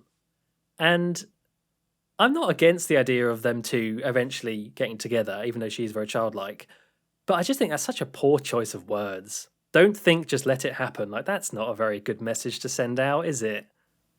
No. I think it's meant to be romantic, but it really does not work like that in the context of this scene. Yeah, I think, it does tie into the line she said before where it's like, oh, she could only think about being together or saying it's impossible. Yeah. And, she says the word think, which is why he's then like, don't think, just let it happen. But yeah, to me, Timothy Dalton just isn't that guy. He just isn't that guy. And I think their chemistry is all built on them just smiling and laughing with no dialogue. And I already think she's a bit childlike, so I just don't like this at all. Like, it didn't creep me out all that much. You knew this was going to happen, but it's just weak. It's just not where Timothy Dalton shines. So it's like, it didn't annoy me, but it's like, yeah, it's just not great. Not a great part. Yeah. After that, we do eventually get Bond and Saunders meeting up. He tells Kara to, I don't know, go look at some postcards or something whilst he goes inside the cafe where Saunders is, who's at the counter in this cafe having a nice little cup of coffee. And yeah, they're basically there just to exchange information. Saunders explains how he followed the trail of the cello purchase in New York and how it eventually led back to Whitaker. So that lets Bond know that General Whitaker is now involved in this scheme as a avenue to explore. And I don't think, apart from giving him the passport and stuff, Kara, I don't think he actually says anything else. Yeah, I think that's about it. Just it's Brad Whitaker, and Brad Whitaker's in Tangier. Yeah, for that conference that was mentioned about, or supposed conference. I do like how early on in the film, the sequence in Bratislava, you had they were butting heads a bit, where Saunders is very much the by the books man, as I've said, and Bond is Bond and just does what he wants. Whereas now you do get a little bit of Bond actually appreciating Saunders, particularly for what's about to happen next. But you actually get a very real moment from Bond thanking Saunders for what he's done and actually maybe quite impressed by what he's managed to work out and add to the mission, which was nice. Yeah, I actually ended up quite liking Saunders. Maybe they're a little bit too cartoonish with him to begin with, where he's like, oh, I follow the rules and like maybe a little bit too much. But yeah, it comes together for this quite nice scene at the end here for Saunders. So yeah, it's nice to see the straight-laced guy and Bond, and then they come to a mutual understanding and respect. That's nice. Nice little Exactly. moment. Yeah, nice to actually have Bond respect someone, a fellow agent, not quite the same sort of agent, but yeah. And Saunders went off and had a very happy life and enjoyed his pension. Oh, that's nice. No, I'm afraid not. No, as Saunders, we've kind of we've seen that the Necros is around as the balloon man. So as Saunders is about to leave, Necros has booby trapped the sliding doors, like the mechanical sliding doors of this cafe, and kind of a strange way to kill off someone. But as Saunders is going through the doors, he Necros activates some sort of booby trap electronic thing and slams the door shut on Saunders, presumably killing him. You don't actually see it, obviously. You see a little bit of crushing action, but not too much. I just didn't quite buy that, to be honest. I'm not saying you couldn't do that, because they try and set it where, these are just automatic doors that usually just open, and he's just rigged it so they go super quick. And they go so quick that when they hit each other, they smash or at least crack. So that sells it. And I'm not saying that couldn't happen, but I didn't quite buy it. I still like the idea of it, but I didn't quite buy that would just like instantly kill a man like that. Yeah, as I say, kind of a strange way to get rid of someone, but it does work because Bond obviously sees that and runs out, and there is a balloon. There's a balloon near his body, which has that same message that we saw on the pre-title sequence. The agent there, Smiert something, Death to Spies. And Bond, very angry, just pops the balloon in his hands, and you do get some actual anger here from Bond, like real anger on screen. You can see it. You can see it in his eyes. Dalton, I think, he might not be very good with the whole ladies' man stuff, but I think he does sell being very angry, like in the same way that Roger Moore definitely couldn't sell this sort of scene. I think. What? I'm sorry, Roger. Listen, you're very good at some things, but I don't think you could have popped a balloon and looked angry. Yeah, I think there's... So Bond does get angry in the past with Roger and stuff, where it's quite quiet. But this one is also somewhat quiet, but also just he is just so visibly angry with it. But yeah, again, I quite like it. It's nice to see a little bit of an emotion and they tied it in quite well with what Saunders and Bond were like before when they were chatting. So it's done very well. I enjoyed it. Yeah, and I like how Bond spots this balloon and sees a bunch of balloons over a hedge, and so puts the two and two together and starts to like run over and jump over the hedge to hopefully find out who did this. And he's even got like his gun out as well as he's doing this, and it turns out it's just a kid with some balloons. Just putting out a gun right in front of a child and like mother and child. And I like how, like clearly the emotions got to him to such an extent that he's, making mistakes like that and like kind of letting his cover go a little bit, kind of adds into what that's kind of, the effect that's had on him. But yeah, he eventually gets back to Kara, who... Does he ask Kara about Whitaker? No. Oh, no, actually, yeah. Well, I think he just says the name. And the she woman's like, I recognises know it. who that is. Right. Yeah. And he says that she's obviously doesn't know what's happened, and she's still like, oh, let's go and, blah, blah, blah. And he's very, like, his mood has completely changed now to what you've just seen with him and Kara before, where they're having a great time on the Dodgems. Now he's like very, very stern and very, very blunt, and he's just saying, right, we're leaving in the morning sort of thing. And I think she asks about Koskov and because that's how Bond kind of got away from her, is because he said that he needed to get in touch with Koskov and when he was going to see Saunders. So she asks about the message. Did you get Koskov's message? And you just get like him turning to the camera and going, yes, I got the message. It's very, very, very gritty. I do like this whole scene though. I like the whole scene. I like, what I've realised I like about this film is I like the nighttime scenes. I just think nighttime just adds a nice element to the whole Dalton Bond. I think he really fits well. It's like Batman. I don't know. It's just all these scenes at nighttime I really, really enjoy. Yeah, I can totally see that. I don't quite see the Batman stuff, I suppose. But yeah, it's just well kind of done. I didn't like the fair stuff, but there is something kind of about someone being killed at the fair that's pretty hardcore. And I like, Bond just showing a bit of emotion, kind of getting mad. And yeah, it's all just pretty solid stuff. He's the Dark Knight. He's not the Dark Knight. No, Batman's a Dark Knight. Oh, I see. That was my link to the two. Yeah. The Living Never mind. Day. No. Oh, no, don't try that. No, I won't try. Don't try it. So Bond says we need to go and see Brad, who she's like, Brad, I know Brad. And Bond's like, we're going to leave immediately, first thing in the morning. So they are going back to Tangier to meet up with Brad, I believe. So we see them there, and Bond is in a car, and it's in a very busy street. There's a lot of performers. There's like these men dancing as street performers that Bond has to pay off to get them to leave. But we see Bond is looking at Pushkin. So Pushkin is getting into a car nearby. He drives off, Bond follows, and we then finally get the Living Daylights theme at this point. I don't know if we've heard it before, but if we did, I didn't pick up on it. Me neither. Yeah, this is like the latest that they play it, but I do really like that we are now just hearing the theme just in kind of like Bond tailing someone as a spy. I think that works quite well.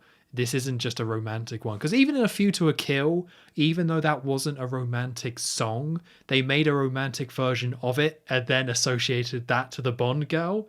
But this one, they have finally changed the approach of, let's just make a cool version of the theme that fits with the score and play it during some spy sections. Like, the Living Daylights is not the theme of the Bond girl, which I really appreciate.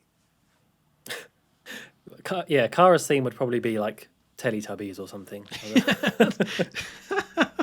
Yeah. No, I meant to like that character. I take that back. Sorry. Redacted. Yeah, redacted. So that's just... Bond likes Joe likes the character and she's not dead, okay? All right? Yeah. Tom and Joe would like to make the following statement. So he sees Pushkin going to this fancy hotel. It's like Hotel of France or something like that. And Bond waits outside and puts on some goggles. So that's something that happens a lot in this film, where everyone's like wearing goggles that can zoom in. I guess they had that as new technology, but we haven't talked about it a lot, but it happens quite a bit. Does it? I can't Yeah, think. it's Oh, like I never guess an official I gadget. mean, But Saunders had them, Bond has Yeah. them, they have them later. It's like not an official gadget, but everyone just now has these zooming goggles. So, all right, cool. I'm glad they have those as glasses rather than the ones we saw previously. Oh, what? The big The sunglasses. big sunglasses. Yeah, time to Oh, move that on would have from been good.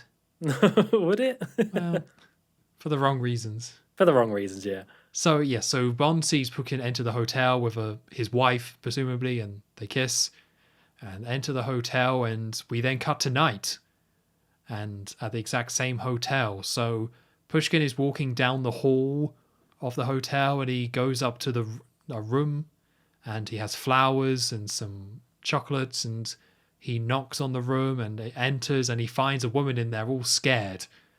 And Bond then appears behind the door with a gun and points at him. And he pushes Pushkin onto the bed. He makes a comment about his flowers saying, "You should have brought lilies." And Bond then asks him about the death of spies or the death to spies thing and about it. Like, what does he know about it? Or this was you that did this. And he says, that was deactivated 20 years ago. I don't know anything about that. And Bond's like, 2 agents are dead. And he's like, I don't know. Then he asks, there's a lot of info in this as well. Yeah. So Bond asks Pushkin, I think, about General Koskov.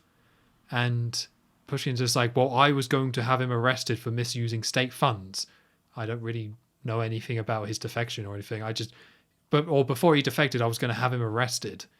And at this point, Pushkin activates a little alarm on his watch, which sends in the guard. And Bond's like, that was bloody stupid, because Bond is very emotional at this point, very angry, very emotional. And the woman that was there, Bond goes up to her and just rips her top off and has her stand there. And then the guard comes in and the guard's all distracted and Bond just knocks him out. And you actually just like kind of see her topless as well. Yeah. It's like another one of them where they just don't really hide it. It's like, all right. Yeah, because she's facing away from the camera, but like not completely. So yeah. It's a bit weird, and I don't really know how to feel about it because this scene I find it's not bad, but this is supposed to be Bond very emotional and upset, and I guess that's why he just kind of rips the clothes off and uses that and just kind of pushes Pushkin down on the bed and is pointing the gun. But we kind of find out later it's a bit of an act, I think, or it has to be an act. So this is just all kind of for the audience's sake and isn't really real. And it just kind of makes it feel a little bit odd because it's like, is Bond upset? Is he not upset? And if he isn't upset, then like, why? I don't quite think this works, mostly just because of the logic of it that got us here. I've got a question that's not to do with logic, but since you said it, I'm now wondering why does he say you should have brought lilies? Is that something to do with It's a funerals thing, yeah. Right. Because you bring lilies to a funeral or someone's grave. I see. So he's basically threatening with him, like, I'm going to shoot you, haha. But he says you should have brought lilies instead. That makes sense. I just wondered that. Okay. So then this leads to more conversations, I think, and Bond gets Pushkin to go onto his knees and is pointing the gun at his head. And then Pushkin's like, who do you believe? Do you believe what I'm telling you, that I had nothing to do with this? Or do you believe Koskov, of which we know who it is? And Pushkin then says, so I must die.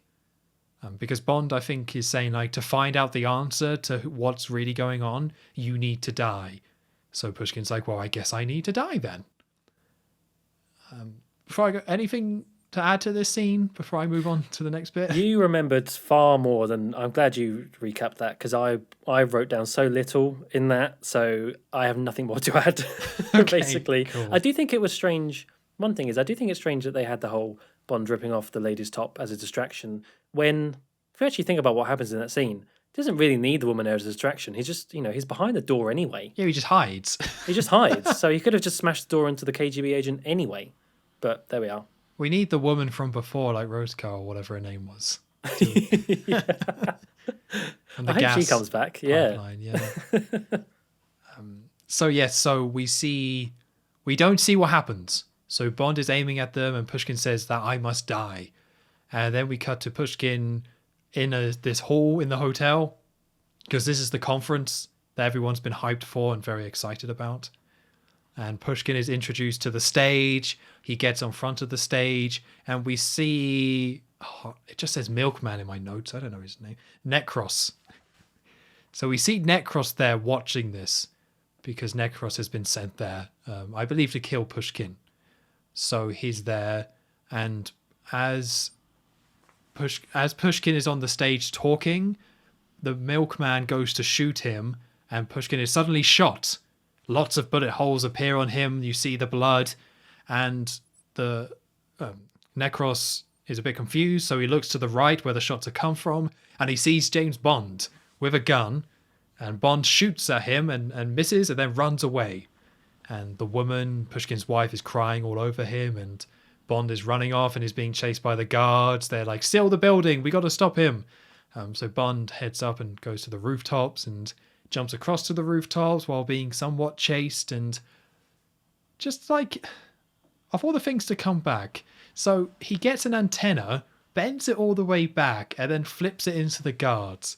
It's like, yeah. Is this another one of your things, John? Do we have to add antenna flips to the list? I think it is. Like that can't be a coincidence. Back to back. Well, it's not back to back, is it really? But it's still. Well, two. we had it in A View to a Kill. Did he? Well, not quite the same, but we had like an aerial twang as he's getting like over San Francisco on the blimp. Oh, I think John Glen just likes aerials. Yeah, I was just thinking Octopussy. That's where I was going. Oh yeah, that too. Yeah, because the henchman gets knocked off by an antenna flick. Yeah. So 3 films in a row then. Wow. Okay, add it to the list. Another one for the list. Yeah. Oh god. So Bond is running away. So all these guards are kind of just naff.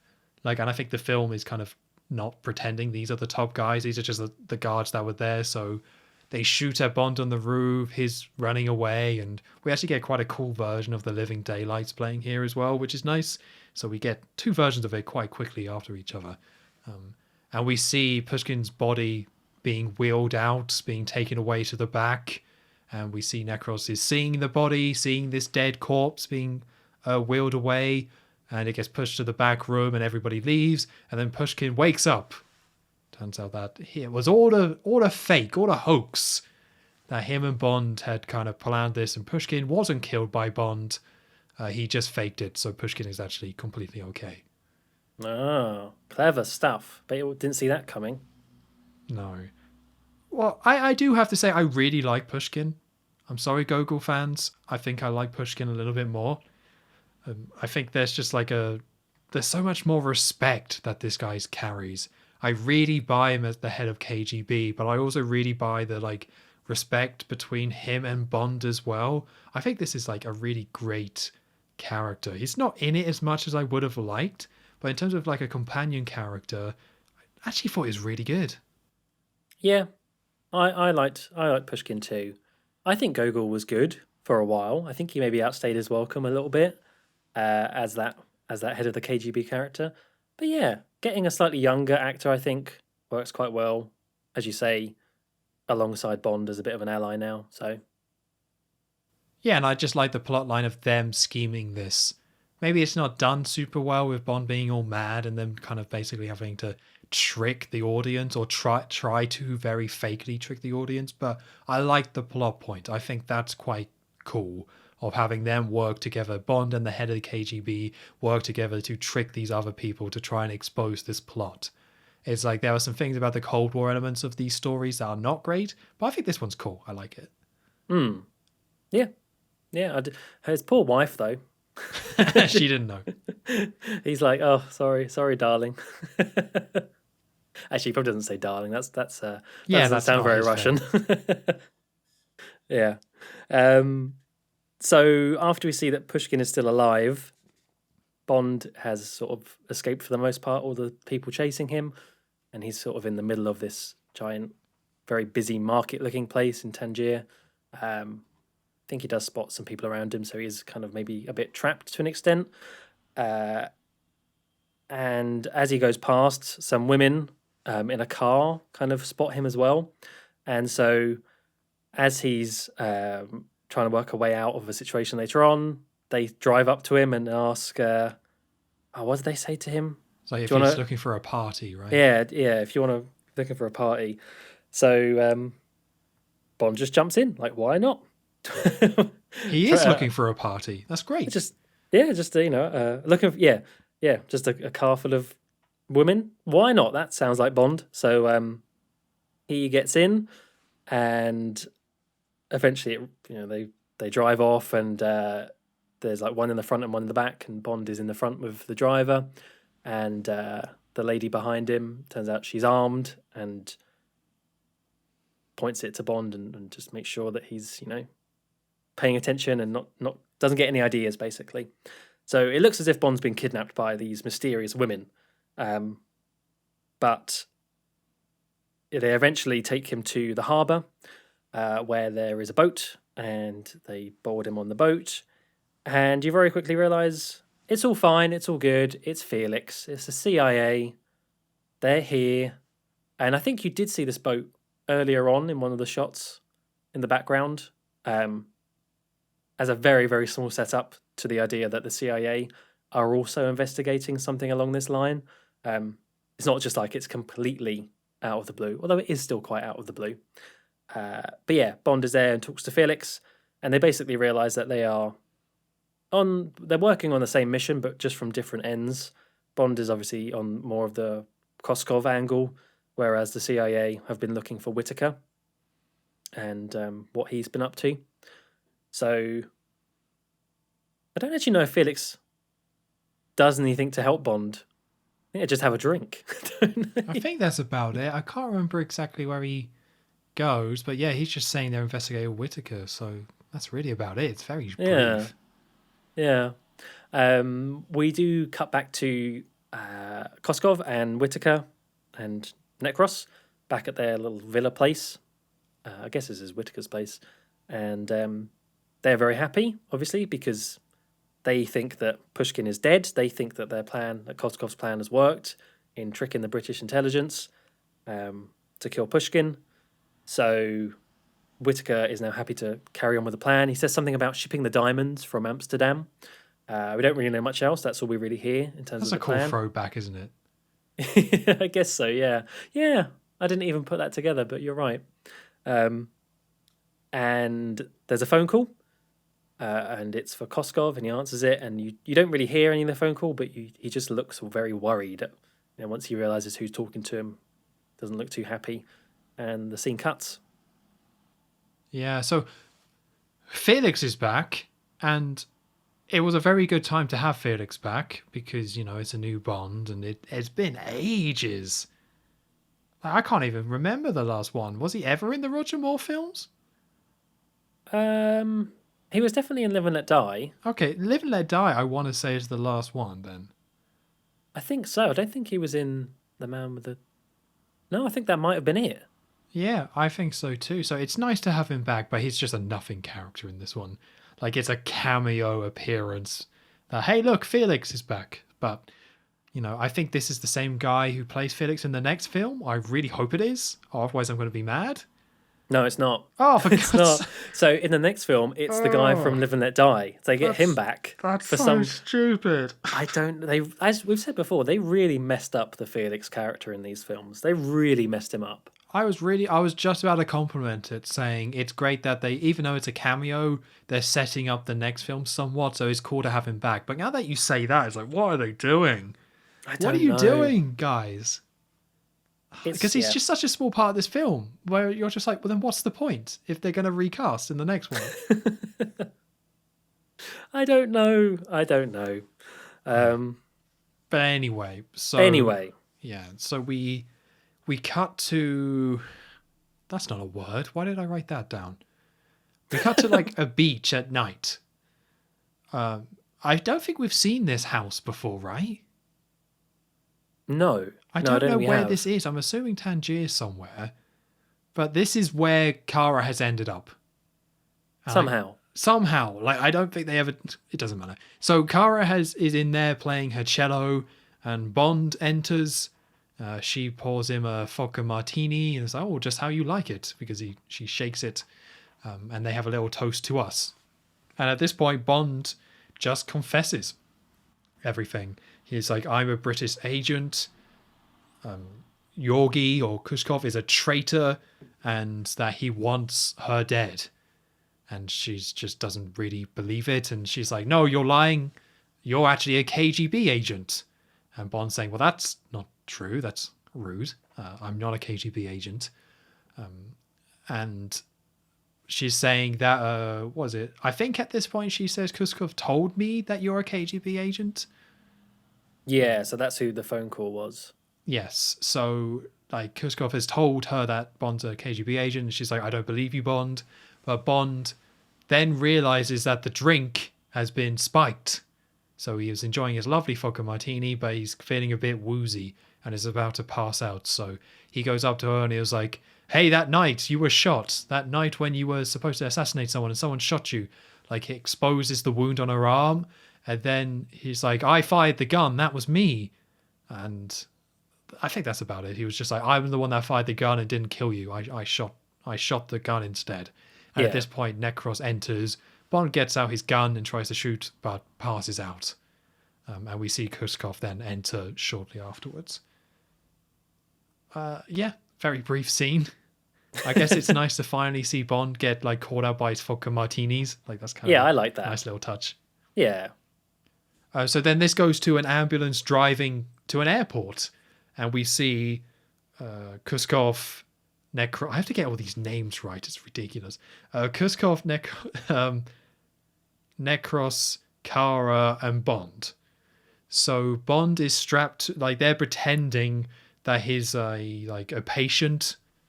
So he's in this ambulance and they give like a fake ID. Like, you see a fake ID of Bond being like this Russian person, I believe. Did you see the name they put for that? No, what was it? I had to write it down because it was quite funny. So they do like a close-up shot of this ID. And according to it, his name is Jerzy Bondov. So, they really made an effort to make it sound Russian, yeah. James Bond, Jerzy Bondov. Yeah, that'll do. Perfect. Yeah, that's him. So they're pretending he's passed out. They're pretending he's a patient using the fake ID, and there's a cold box nearby. And they're at Border Patrol trying to get onto this plane, and one of the Border Patrol agents comes up and asks them to open up this cold box, and it opens up and we see a heart inside, which is like pumping still. And the guy's like, oh, gross, get it out of here. I don't want to see that. So he's approved that. So they now will get onto the plane, and we see Bond and Kara passed out onto the plane, and Bond has been handcuffed to the seat. Although Necros gets up and we find that Bond was actually pretending and wakes up, and he tries to reach for the box nearby, the one that has the heart in, and Kara wakes up and then goes to help and says, I've been a fool. I trust you now, James. It's like, I know who's the real villain here. And like, I'm glad they didn't drag this out. I can appreciate that they just had her like stick with Bond, but it's a bit of a stretch, like how quickly she jumps backwards and forwards here. Yeah, I the fact it is just from one scene to the next. Literally the scene before she's poisoned him, and now she's all aboard it. But I don't know. I think you're right. I think they shouldn't have. This was better than the alternative of her still being against Bond and it just being frustrating. So I guess it was the lesser of two evils here. Yeah, pretty much. But Bond says that the heart is not a human heart, because they open up the box. Kara helps the box get opened. But it's like, that's an animal's heart, because Bond can just identify that right off the bat. He went to Cambridge, don't you know? That was a whole course. There was a whole course. Hearts and you. So they then see that there's diamonds hidden in the ice. So the diamonds that they were talking about before, they're actually been smuggled and are hidden in this ice. And I don't want to talk about these diamonds because it confused me a lot. So we're going to move on and come back to it later. Yeah. And she starts like, is there anything I can do to help? And Bond says, go and get my key ring, which, as we know, is the gadget that Q gave him from earlier.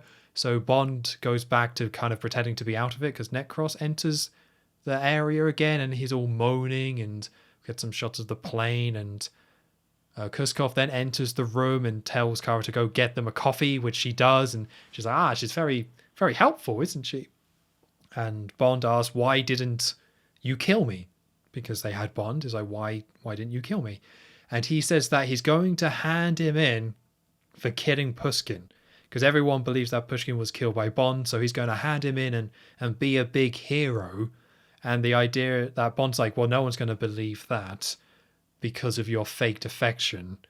And then he says, well, I'm going to say that this was all a secret mission that I was doing for Pushkin, and that's going to be my cover. And he says, like, we have an old saying, although I don't remember what that saying is. Oh, duty. I can't remember it. Duty. Yeah, it's like he says we have an old saying, says this saying, and then Bond responds with, we also have an old saying, and you're full of it. Oh, Which isn't a bad line. I like the implication there of Bond implying swearing. But it's very, very on the nose. It's very set up for him to say that. I didn't quite understand why you do get a very brief reaction shot from Kara as well, and she finds it funny. I find it hard to believe that she would know what Bond is even talking about there. Like, given what we know of the character and how naive she is, like, she doesn't know that saying. Yeah, full of turkey. She's just thinking of turkeys and laughing now. She's like, turkeys. Oh, poor Kara. So the plane does land, and Kara does get Bond's keychain just in time as they're about to leave. Koskov is there and is talking to all the Russians outside. I don't know whether we know where they are yet, but it's basically like an air base where there's loads of Russians. I don't know if they've said. I think they do. I think they do very quickly say it's Afghan. Okay. I can't say it. Afghan. Yeah. So they're in Afghanistan, and Pushkin is there talking to the Russians, like, "Hey, I've got Bond, and to take him away," sort of thing. And as Tom has said, acting the hero basically. He's got his whole like general outfit on, really loving it. He's loving it, and so he sends Bond off to go get imprisoned, but also Kara. I think she might slap him. Maybe there's a little slap there. Can't remember. Yeah, there's a slap. There's a little slap there. I think it's fake because he doesn't react to it in any way. Oh, but yeah, he betrays her for some reason. I guess she just knows too much now, so she needs to be included in this with Bond. But they get taken to... Oh, just remember what the scene goes into now. They get taken to this little jail room where we're introduced to the happiest Russian I think I've ever seen on film. Like, it's like the superintendent. I don't know what you would describe. Like the head of this little jail cell. Yeah, not warden, is it? Because that's too much. But yeah, the guy in charge of this small jail. Exactly. And he's kind of like this shortish, very stocky, laughing man. He just loves his job. Like, he just doesn't stop laughing in these little scenes. And he's meant to be Russian, but the accent that he's got, it's not very good. He just sounds so English. It's just really bad.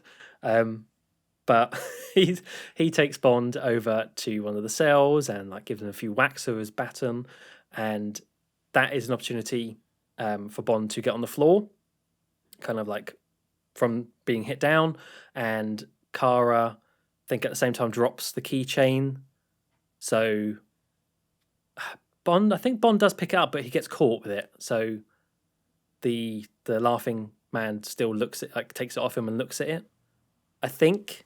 Yeah, that's pretty much it. Like, that's Bond pretty goes much down it. to get it, he sees it, and then he's holding it because the man needs to be holding it for what happens next. Yeah, because then Bond goes into the cell a little bit to get away from it, because the man is holding this keychain, which we know what it does. He does a little whistle of Rule Britannia, which sets off the stun gas, which gives them a chance to kind of break free a little bit and start a little tussle with them. So yeah, they have a little fight in this jail cell. Bond is handcuffed, so he can't do that much, but he's like using a chair at some points, and there's like this spiky thing on the table, which he's nearly impaled on at one point. Eventually, he does get the laughing man. That's what I'm calling him now. He's not laughing now, but he gets him locked in the jail cell. Kara knocks out the other one and puts them in the other jail cell. And I should have mentioned that there is another person here, or whilst this has been going on, there's this other prisoner in one of the cells who's finding this all very funny and cheering him on. And as Bond and Kara are about to escape, because they find the keys to their handcuffs, they do, just bore they leave, throw the keys to this prison as well to give him a chance to escape.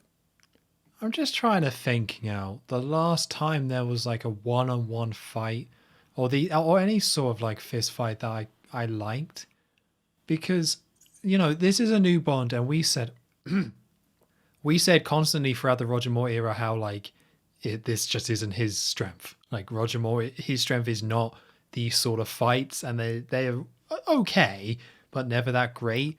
And I felt like throughout Timothy Dalton or this film, about the same. Like they're not bad, but none of these really kind of stood out for me. And I don't know if it's just because of the setup of a lot of these are different, where there's no like one-on-one fist fights. It's more just like Bond in these situations, and he just kind of like fights people to get out of them. It's less like, in a Sean Connery film, they would set it up as like, and in this corner we have James Bond, and this corner we have generic henchmen, and then they go and fight, and it's all focused on that. Where I feel like these ones are more connected to everything else, and these other elements are thrown in, so there's like less focus on the individual fights. But yeah, it does kind of bum me out a bit, because I just feel like there's been no fist fights that have been that good since the Sean Connery films, and that's ages ago. Yeah, that is true. I mean, I rushed past that fight scene because there really isn't much to it, to be honest. No. And I think part of that is because it is just such a, maybe it's something to do with not just John Glen, because we are talking about films that he didn't direct, but with the John Glen stuff, I can't think of any good fight scenes either. They're very movie fight scenes, I suppose. And if I think back to some of the fight scenes that I do like, the obvious one that I always bring up is the fight scene in From Russia with Love on the train. And that is filmed a bit more raw and less choreographed. And I think that is just the trick to it. Or at least until like things improve to such an extent where we see the fight scenes in like the Craig films or whatever. But yeah, they all just seem very, there's no stakes. There's just no real kind of power to them, Yeah, there's just nothing really interesting here. And it's like, I feel like in the 2000s, as you say, with the Craig era and films like John Wick, and also like Raid as well, like that film, The Raid, like fight scenes just became more kind of gritty and stuff. But Yeah. at the moment, we're still in the 80s, so they're more just kind of like, yeah, it's an action film, so there's a little bit of action here and moving on, but it's not really what it's about. And I think the identity has been a little bit lost, and it makes them all feel a little bit generic. So not really bad. I don't really dislike any of these scenes. It's just kind of like, yeah, they're just not that great. And I think the fact that the Bond films like this were not that great with the fight scenes for so long is why we got this swing in the other directions with this more kind of bloody sort of fighting, or more raw kind of fighting styles in films. Because I think people were just kind of so numb to it. And I'm feeling a little bit of that with this film, just kind of numb to it at this point. It's a shame because I think Dalton could have done these really well as well. Yeah. I think he really could have sold a good fight scene, unlike Roger Moore. Yeah, I agree. But we never got it. Well, at least not in this film anyway. Yeah, So maybe next time. they leave, and as they're outside the little jail cell, they do spot Necros and Koskov. They're loading the organ box that we saw into a truck, but they take this as an opportunity to escape. So they steal one of those like portable staircases that you'd see for planes, and use that to climb over the fence, like get up over the fence. Although it doesn't really last very long, this escape, because they are kind of immediately ambushed by these hidden people in the ground. They all like raise up out of sheets and everything, and they've clearly been like waiting there. So yeah, they get caught by all these mysterious people. We have no clue who they are, but yeah, big group of them quickly surround them. As they're surrounded and they're about to be attacked by all these people, the prisoner from the jail cell also hops over using their escape method, and very quickly tells all these mysterious people to stop and to let them go. They're fine. They're with us in a way. And I can't remember what he says now, but eventually, like, they all go off together on horseback. Yeah, they don't say much. They're just like, you're with us. Yeah. They're just like, you're not Russian. Let's hang out, I guess. That's enough for me. Yeah. So we cut to the daytime now, and they are all horseback. I guess that was happening in the middle of the night, and it's kind of like sunrise or whatever. And they're all riding on horseback through sort of the aftermath of a battle. There's all these buildings that are charred and destroyed, and there's all these bodies on the floor, and like people trying to like attend to them and stuff. And I think this is where Bond is giving a bit of an idea as to who this is, because he's explaining to Kara, and they are the Afghan resistance against the Russians. He does hang on, I wrote this down phonetically. I could try and get it right. Mujahideen, there you go. Yeah, that sounds good. Well done past me for writing that phonetically. Who are the Afghan resistance, and they're taken to this big sort of stronghold looking place, full of guards, full of loads more people. Actually looks quite nice, actually. Like, considering what we've just seen. They go into this building and it's like, carpets and cloth and curtains and all sorts of very nice things in there.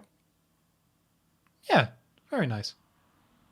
I'm going to stop there because I feel like I know less about the scene now. That's fine. Oh, sorry, yeah. So when they enter the base, they then go to the back where there's lots of people in there, and the man who was in the cell formally introduces himself as Kamran Shah, the head of this resistance, and he offers them thank you for saving me, and explains how the Russians didn't really know who he was, so that's why he was kind of still alive, and offers Kara some clothes. So she goes off to change into those clothes, and Bond then starts saying, I need to go back into the airbase. I have to stop Koskov for what he's doing. I have to go back. Of which he's like, nope. And then he's like, I work for the British government, and there's weapons about to be bought here. And he's like, nope. He's like, I need guns and I need guys to go back there. And he's just like, that's not going to happen. We'll leave in the morning. So we then go, Bond is being escorted to the room they were in. It's a little bit weird, this scene, because they're like escorted into a room and then they leave again to talk and then they go back into the same room. It's a little clumsy. So Kara is in there and Bond calls her beautiful in Afghan, and they then have this this is quite bad. So Bond explains to her, like, I need to go and stop Koskov because he's a bad guy and needs to be stopped. And she's all mad and like calls him the back end of a horse. Back end of horse. Yeah, back end of horse. And then Bond's like, did you just call me a horse's ass? And she like cries and they like laugh and hug. It's all a bit strange. And then Bond promises, yes, they will see each other again. And they start kissing. I guess how much you buy this is how much you buy their romance, because this is supposed to be man go do dumb thing, woman's like don't do the dumb thing, man's like it'll be okay, I go do dumb thing, and then they just kiss. It's like that, but I just didn't buy this relationship, so just didn't like it that much. As you know, I am pro Kara now, so you're all in. I quite like this too. I'm buying their chemistry. I'm on this. I'm kind of like I'm all in now, so I quite like this. I quite like them just being, hitting it with a pillow and just having a little moment. Yeah. Yeah, they are trying to approach the Bond girl differently here. That they do have a relationship. I just don't buy it. But they are clearly trying to take a different approach, which at least is something. I can appreciate that. Yeah. So we cut to the morning where everyone is now riding horses in the desert, and Bond is riding next to Kamran. And we see the general at the Russian army base. So there's like an officer who runs the base, and I think that's who we get to see. He's not really a character, but he's the one that greeted everyone off the plane. There's like this official officer of this Russian army base here. Mm-hmm. So there's lots of shots of horses riding, and we see lots of camels and horses, all with medical supplies, all kind of in a big circle. So everyone stops, and Bond stops as well, and he goes to take a look around, and he looks at all these medical supplies because they're all in these like big bags which all have the red cross on. So he puts a knife into one of them and sees something brown and sticky come out of it. So takes a little lick, because of course he does. Why wouldn't you? Yeah, brown and sticky. Why not? Don't smell it. No. Straight onto the tongue. Yeah, get that down. Yeah. So he goes back to Kara and says, that's raw opium. So we find out that what the Afghan resistance is holding is all these bags of raw opium, just disguising them as medical supplies. So, As Bond finds this out, some trucks arrive, and I think there's an extra character here who's like, oh, that's the biggest opium dealer in the world. This is when it gets really confusing again. Yep. And I'm going to try and explain this, but I'm going to get it wrong because I didn't get it. I just didn't get it. That's totally fair because I didn't get this either. So it's like the Afghan resistance is doing a deal with Koskov and Necros to sell this opium, which is worth like, what, 50 million, something like that. Like it's somewhat the equivalent of the weapons. I think it's even more than that. I think this is actually where the billion does come into play. I think he does say 500 million. Oh, okay. So this is way more money than that then. Yeah. So they smuggled the diamonds here using the fake heart in order to use the diamonds to buy the opium. And then I can't remember if they explain it here, but I think they do. And then they're going to use the opium to sell it and then use that money to buy the weapons of Brad with all the profits. And still have loads left over. Yeah, so they're going to make a ton of money, get all these weapons, and all. It doesn't matter too much, but this diamonds thing, I think, is what really confused me. You could have just had them buy the opium. That would have been fine. Yeah. But now we got diamonds and the opium, and then the weapons. It's weird that it got this confusing this late. So yeah, I don't know. I got a bit annoyed at this scene, to be honest. It's just they do tend to shoot themselves in the foot sometimes with overcomplicating things. Just didn't need to be like that. And the sad thing is, at least for me, I feel like all this complication and confusion with the diamonds and the opium and the weapon order and Whitaker and blah blah blah blah blah. It's just, it all leads to like what is actually quite a boring like villain plot for a Bond film.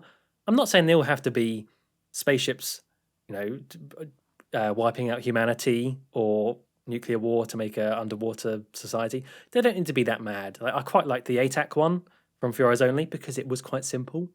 But this one is just boring. It's just like, oh, they're just making loads of money. Okay, great. Well, yeah, this is another one where there's no like MacGuffin thing where like I think the ATAC and all that stuff works so well because you get given the reason why it's super important. It's like it's a submarine. It's so quick as well while they explain it. It's like one or two lines being like, well, you could just track all the submarines and we could target themselves, and with the microchips as well. It's like, well, you could just, these are microchips that are really strong that you could just wipe out and stuff. It's like you get it, but here it's just like, yeah, they just want to be rich, but they're doing it in the most confusing way possible that I can't get infested. At least Blofeld was trying to be rich, but he had like, I have this evil interesting disease or something. Yeah. Which you understood. Yeah. So, yeah, and it was kind of at this point in the film, we haven't really talked about this yet. Or we talked about a little bit how, like, this film is 130 minutes long. And at this point in the film, I was getting quite exhausted. And I think it started with this scene where they threw so much information about these diamonds and opium. And I got a little bit lost that this is when I actually kind of started to check out the film a little bit. I'm only saying this now because of, later on, some of the stuff I might complain about probably makes more sense if I say that. But this is a long film. And at this point, I'm just like, is this the end? Like, how far away are we? I've really liked some of the stuff we've had so far. But considering it from this point forward, apart from right at the very end, really, this is now the rest of the film. Yes. The rest of the film is now in Afghanistan. And I just don't really like it. So I'm kind of the same as you at this point. And I guess I kind of remembered that most of the film is now at this point because I just kind of knew like, oh, this is it. This is really all we're going to get from this point on, which was enough for me to be a little bit checked out. Yeah. Yeah, so we'll carry on. So Bond suggests to Kamran, like, what if the opium never arrives? That would completely destroy their schemes. And Kamran kind of thinks about it and then agrees, saying, well, as long as I get paid. So he's going to take the diamonds, and then Kamran is going to help Bond sabotage the opium after the Afghan resistance get those diamonds. So they're still going to get paid, but they're also going to blow that up. So yeah, Bond asks for explosives and a timer, and then he goes and helps load the bags of opium into the truck because they're giving them over to what's his name? I keep forgetting. Koskov. But I should say Bond is in like a turban at this point, so he kind of goes undercover. So he covers his face with the turban so they can't see who he is, and kind of pretends that he's just some lackey who's helping there to load up the truck. So he loads up the truck, he gets inside the truck, hides at the back behind a load of the bags, and we see Necros and one of the soldiers get the truck as well. So camera has the diamonds, and Bond is now in the truck, and the truck drives away from the meeting point. And as Cameron and, oh my god, these names, man. The woman, Kara. Kara is watching them go away. Kara's all like, we should help him. And he's like, eh. So she then grabs his assault rifle and goes to ride to help because they're on horses. It's like, I'm going to go help James. Of which we get a shot of all the men looking at him, and it like pans around to all the men just staring at Cameron, and he's like, women. And then they all charge to go and help as well. Women, eh? Honestly. Cue applause, cue laughter. Women always charging trucks of opium.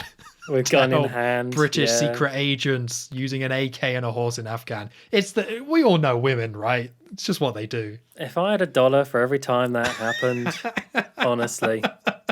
You really need to stop going to those Russian bases in Afghan, really. Some of that's on you, I'm afraid. I could be rich by now. You could be. For that opium you've been stealing. Oh, I'd be tasting all of that. Yeah, so... You're just looking at it. Yeah, you don't... How else are you meant to have it, right? Well, you got to make sure it's the real deal, right? Yeah, you put it on pancakes, I think. I think we also need a Bond licking opium counter. Because that happens in For Your Eyes Only as well, at least. Yeah. Bond licking some sort of substance to double check it.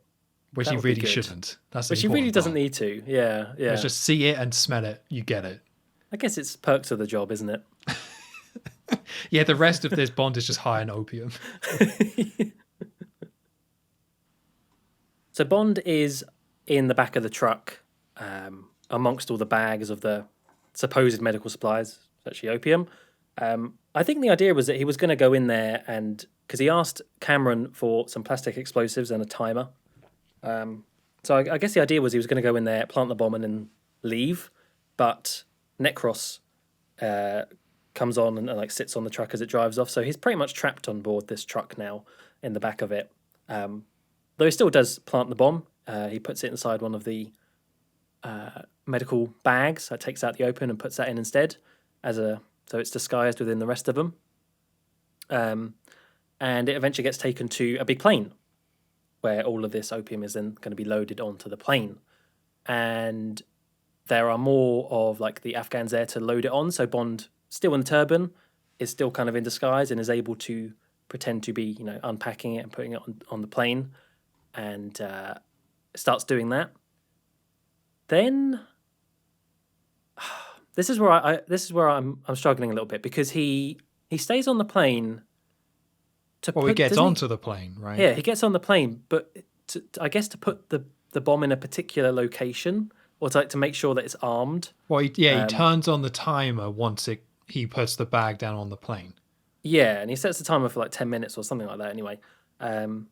But as he's on the plane, I think he's about to get off, and it just so happens that Necros or Koskov sees him. So bad timing, basically. Well, it's also his like turban face comes down. So he doesn't think, I'll keep that up. He steps out the plane, it falls off, and like a bloody sitcom, Koskov is there. It's like, it's Bond! It's like, oh, come on, James, come on. Yeah, a little bit clumsy there, James. But this is where like it all kind of goes crazy for a while, I feel like. Because yeah, Koskov, Necros, they know Bond's here now, so people start to shoot, but Koskov tells them to stop, like don't shoot the plane, basically, because they need to protect it because it's got all the stuff and it needs to fly away. And everyone, is this where the resistance comes on board? Yeah, so there's a little bit of just like, because they can't shoot a Bond, he then just starts like shooting and they just wait, and then the resistance then shows up. They just charge through on like I think one of them is in a bulldozer. I think it is Cameron actually. He's in a bulldozer. Yeah, Just like well, it's charges like through a the digger, fence. right? It's a little digger. Yeah, and the rest of them are on horseback. I think they've told Kara to like wait outside by this point, like not to get involved. Although she does eventually. But yeah, and this is where it's just like general chaos. Like they're there, all the horses, all the people on the horseback are shooting.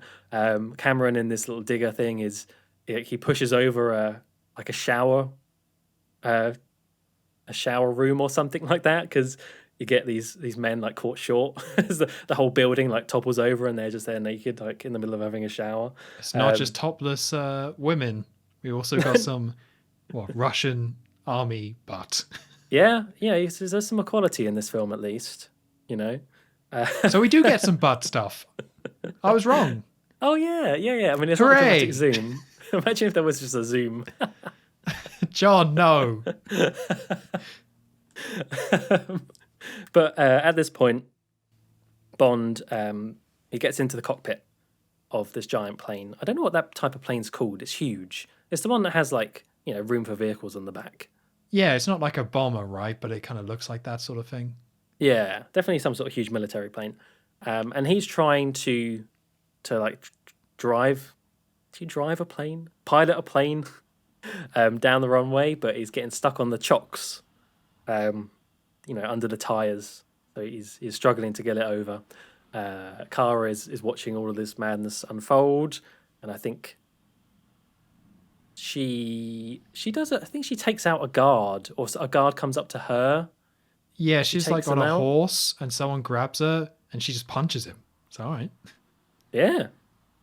She does her bit, and then that's sort of enough to get her to like realize that she should be in closer and trying to find James, I guess. There's Russian people, like there's things on fire now at this point. This is like a little bit of tanker-esqueness where there's just a big firefight happening in the background, explosions and stuff. I think at one point Cameron is using the digger as like a shield against the bullets and charging into some Russians, and then they throw a grenade and he catches it in the thing and then like leaves that to drive off. He jumps off and the digger explodes on them. It's all a bit much, It's the typical stuff. Yeah, it's very much that tanker scene. It's maybe a little bit more interesting because you got an Afghan resistance versus Russian soldiers. Like that's pretty cool. But this kind of ties into what I said a little bit. I was pretty checked out at this point, and nothing really here kind of checked me back in. It's just your generic fighting.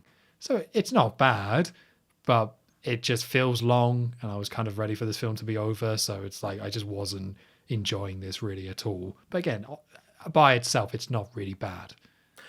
It's quite interesting as well because Bond is not really doing much in this scene. Bond is just in the cockpit trying to fly this plane forward, and everything is happening around him. Yeah, he's just giving like thumbs up from the cockpit. It's all good. He's quite happy. He's getting away with it because Koskov, I think, orders to try and block the runway. I think that's when they try and use a tanker to like block the way, but it just blows up eventually somehow, probably a grenade. And then I can't remember what happens. So the woman is trying, like, or Kara is trying to get in, and I think she just kind of does, like she just waves. So Kara waves on the horse, and Bond opens up the back, and she rides in. So she gets onto the plane, and we see Koskov and I really hate these names. Like I've written down like Georgi and Milkman in my notes, which is why I'm really confused. At this point, Kara's in the Jeep. I think she got hit off the horse. Oh, so that makes more sense. Okay, but yeah. That would have been a lot cooler if she like went on the plane on horse. That would have been a great shot. Yeah, I would have liked that. Yeah. But yeah, you're right. Yeah, she gets in a Jeep and drives the Jeep onto the plane, and then Bond shuts it up. So we see Koskov and Necros in a different Jeep. So they pull up alongside the plane, but we see another plane is coming to land on the runway that Bond is and everyone is at. So Bond is able to pull up at the last second, and we see Necros jump towards the door of the plane, but we don't actually see if he gets on or not.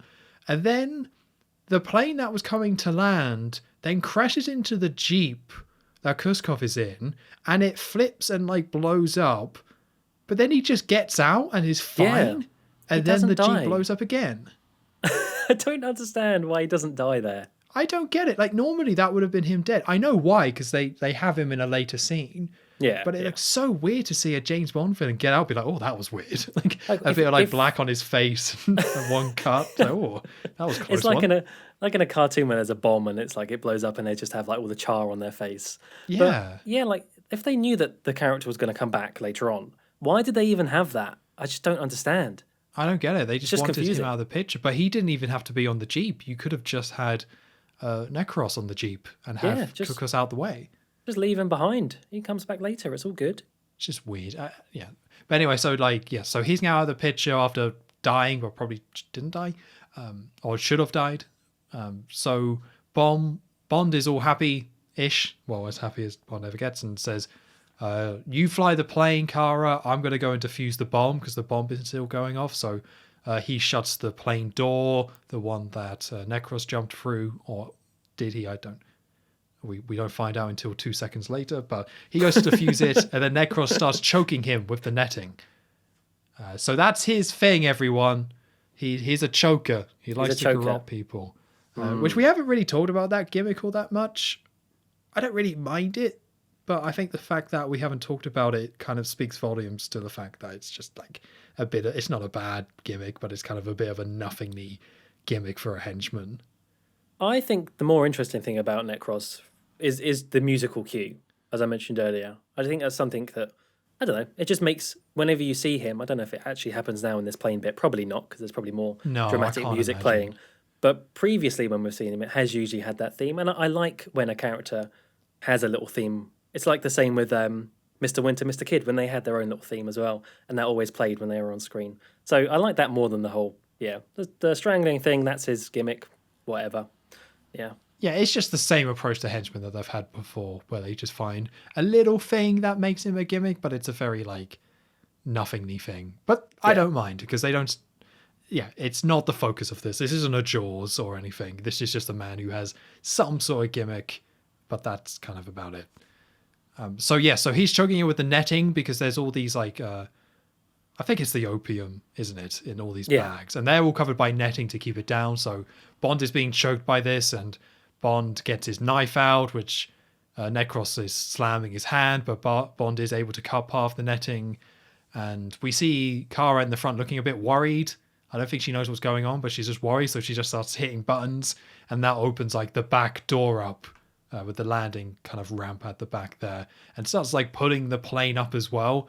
And this causes the netting to go flying out the back of the plane where the door is. And we see Bond and Necros just hanging onto it for like dear life.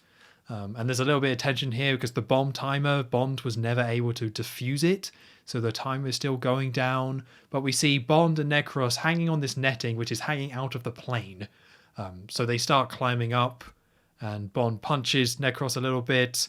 Necros goes and gets the knife and tries to stab at Bond, but he misses. So Bond, after a little bit of struggling, is able to get the knife and starts like cutting a load of the bags, of which like a load of them just then go flying off the plane. And I wrote here that the music was kind of lame. I don't actually remember it. It goes back to my point of like, it's a very mixed bag, this soundtrack. Some of this stuff is just a little bit rubbish. I don't remember the music, but I do, like, in terms of a stunt, because obviously there are insert shots of Dalton and the Necros actor where they're clearly on a soundstage. But even then, I think it's quite well matched to the actual stunt that they are doing in real life, where there is this net hanging out of the back of a plane and there are these stuntmen hanging on. And I think that looks really cool. Like, it's definitely the money shot, it's the big ending, and I think it's a good stunt. I like it. I think it's a good stunt, but the visual is a little bit off for me. That these two guys hanging out of the plane like this, and it's a little bit forced how they got there. But, again, it's impressive, but it felt a little bit forced to me. But yeah, so they're fighting, and the Necros starts kind of slipping, so he grabs onto Bond's leg, and then eventually he slips down and grabs onto his boot. So Bond quite slowly cuts off the laces of his boots, and the guy's like, oh, no, no, no, no. And then it comes off, and we see Necros falling from the plane holding the boot and screaming. And then we have a very weird shot of the netting like blowing really aggressively in the wind. And you see Bond hanging onto it, like desperately hanging onto it as it's being flung up. And then they cut to inside the plane where you see Bond gets whipped back into the plane. So he can then run and shut the door. But that looked really awkward to me. The man just being like flapped like that.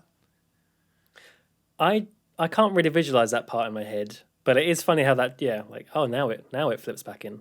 I guess all of the stuff had been like dropped off, so it's lighter. Right. Yeah, I guess that makes sense. There is like some logic behind it. There's logic to it. It looked a little bit silly. So yeah, Bond is looking for the bomb. He hears the bomb. It's ticking. He's looking for different bags. He doesn't know what it is, and he goes and finds it. It's almost nearly done. He hits the button and he defuses it with 2 seconds left. And he comes back into the cockpit and Kara's like, what happened? What happened to Necros? And he says, he got the boot. Which I think that's pretty good. It is good. It is good. But the thing is, in my notes, as he was actually doing the thing where he was cutting the laces and Necros falls off, I was expecting there to be a quip there. I guess just like I've been conditioned with all the Roger Moore films we've watched. That's where Roger Moore would have said something. So I even made a note of like, oh, they're not doing a quip. That's quite interesting. There's no pun there. But then it's like, oh, no, wait. Like 20 seconds later, there it is. Yeah, we still got time for a quick pun. Oh, yeah. I liked it, though. I thought it was quite strong. I mean, I like the visual of Necros falling, holding the boot in his hand. Like, it doesn't really tie into the villain. There's no arc here, but it doesn't need to, really. He's just the henchman dying in a silly way with a boot. And Bond having a line for it. Very classic Bond, but I liked it. Very enjoyable. Yeah. So while this is happening, we then see that Kara is about to crash the plane. Just like, what an idiot. Hey, have you ever flown a plane before? I mean, I wouldn't be like, what happened, James? How's your day? What weekend plans? While the plane is like shooting towards a giant cliff. Yeah, that's true. So this was all a bit silly to me because this is like the cool down where he's beaten it and they've stopped the bomb. So everything's cooled down. And then we see they're about to crash and all the music then swells up again. And it's like, oh no, da-da-dun. Like, and then Bond takes over, pulls up at the last second and they are able to clear it. And we then see the plane flying above and we see all the Afghan resistance on horses just fleeing the base, being chased by these tanks. And they cross this bridge to get into their stronghold. And the tanks follow. And Bond decides to go around and he takes the explosives that he has and he throws it down onto the bridge. And the bridge explodes. And then it stops all the tanks from getting there. And like, we actually get quite an impressive bridge collapsing here.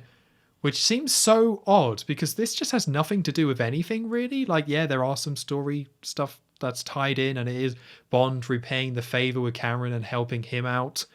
But it's like they seem to put a lot of effort into this. Maybe it was just a model and maybe that's why it's like this, but it's like, why are we watching this bridge collapse? It's just got nothing to do with anything. Listen, I'm always a big fan of like model stuff and like model stunts and great, good exploding bridge. But this whole bit should have ended after Necros. Like it didn't need the whole crashing into the thing. It didn't need this bridge. It doesn't need the next bit where they're running out of fuel. I just think it was all a bit too much. Yes, I was just exhausted by all of this. But yeah, so to wrap it up, they then see that the fuel tank has been shot, so they're low on fuel. Bond says, I hope we can make Pakistan. But the plane just stops midair. Or the engines stop or the propellers stop. And he tells Carl, get into the Jeep now. So he opens up the back door. He gets into the Jeep. But then he like enables a parachute that's attached to the Jeep. But like the plane, he says like there's nowhere to land. And then it cuts to the plane seeing a really good place to land. Yeah, they I just didn't get that. Shoot out of it with the Jeep. Yeah, I don't get that. It's weird. It is weird. So then the plane keeps going and just crashes and explodes and they're in the Jeep and they're just driving and they see some signs for Karachi, and Bond's like, oh, I know a good restaurant there. We can just make dinner, and they drive off. But yeah, this wasn't really bad. I like the stuff with Necros and stuff, but God, it was just like, just not into this anymore. Just really checked out. It was just a little bit too long. And this was a film I paused quite a bit when I watched as well. Because normally I would feel this way when I watched it all in one go, but this is one where I did take some breaks to go get some food and stuff. Not for bad reasons, I just ended up pausing it a bit. So maybe that made it worse. I was just really not interested in this, or some of this anyway. Yeah, I'm not a big fan of this whole ending in Afghanistan. I just think it's, as you say, it's too long. I do like the stunt. I do like the plane stunt with Necros. That I'm very happy to keep that in there. But just a lot of the stuff before it lasted too long, and a lot of the stuff after it it could have just cut after that plane stunt. I mean, yeah, I do get why they've, as you say, repaying the favor to Cameron and whatever. But yeah, just too much. Which is a shame because as I say, I've really liked a lot of the earlier parts of this film, but it's kind of like going a bit back into the template that we've talked about in the past, where the ending is just a bit dragged out and you end up being a bit checked out, which is why A View to a Kill was quite refreshing in that I actually quite like the ending to A View to a Kill. And now we're back here where it's just, I kind of want it to be done. Yeah, this is nowhere near as bad as Octopussy by any means. But yeah, as you say, A View to a Kill got this right and had some good character moments and had some good stunts, and it didn't extend the ending for the sake of extending the ending. They kind of wrapped it all up quite nicely, and this one is just like, oh yeah, it's just too much. And it's a shame because I feel like I'm repeating myself, but these films just need to be edited down. And there's something I really, really don't like about the John Glen era. Like, he can keep his pigeons and whatever and all this weirdness, but it's just, he needed to take 10 minutes off every film. And if he did, he would have a much, much better set of films in his arsenal. Yeah, that's exactly it. Okay, so let's wrap this up then. We're not done yet though, because we still have Koskov and Whittaker to deal with. So we're cutting to nighttime. We're back at Whittaker's house that we've seen before in Tangier. And Felix is giving Bond intel because Bond is trying to infiltrate Whittaker's estate. He's come to try and find out where Koskov is. And we see inside, like a big kid, Whittaker is playing with like one of his dioramas of a battle, might have been Gettysburg or something like that. I have to interrupt you. I apologize. This is where we have the bird jump scare. Oh, so when Bond's in the bushes getting the info from Felix, he just turns and there's just a bird, and it scares him. Right, there we are. Yeah, Whittaker is just playing with his like big diorama, and Bond is there. He's pointing his gun at Whittaker because he's managed to get in, and he's asking for Koskov, and Whittaker's asking for the opium, which has obviously all gone up in flame, as Bond says. And so then this is where Whittaker gets to use all of his gadgets. His own gun gadgets, because he has his little remote control and he uses it to open the drawers on the other side of this diorama where Bond is standing, like to hit him in the legs basically and distract him, and also has a chance to get his own gun, which is a really goofy looking gun. Bond's obviously there with just his pistol, his Walther, and Whittaker has like this kind of automatic machine gun, but it's got like a shield around the top of it, so his face is covered by this bulletproof shield, which Bond decides to shoot over and over again, despite the fact he could have shot him in the leg or something.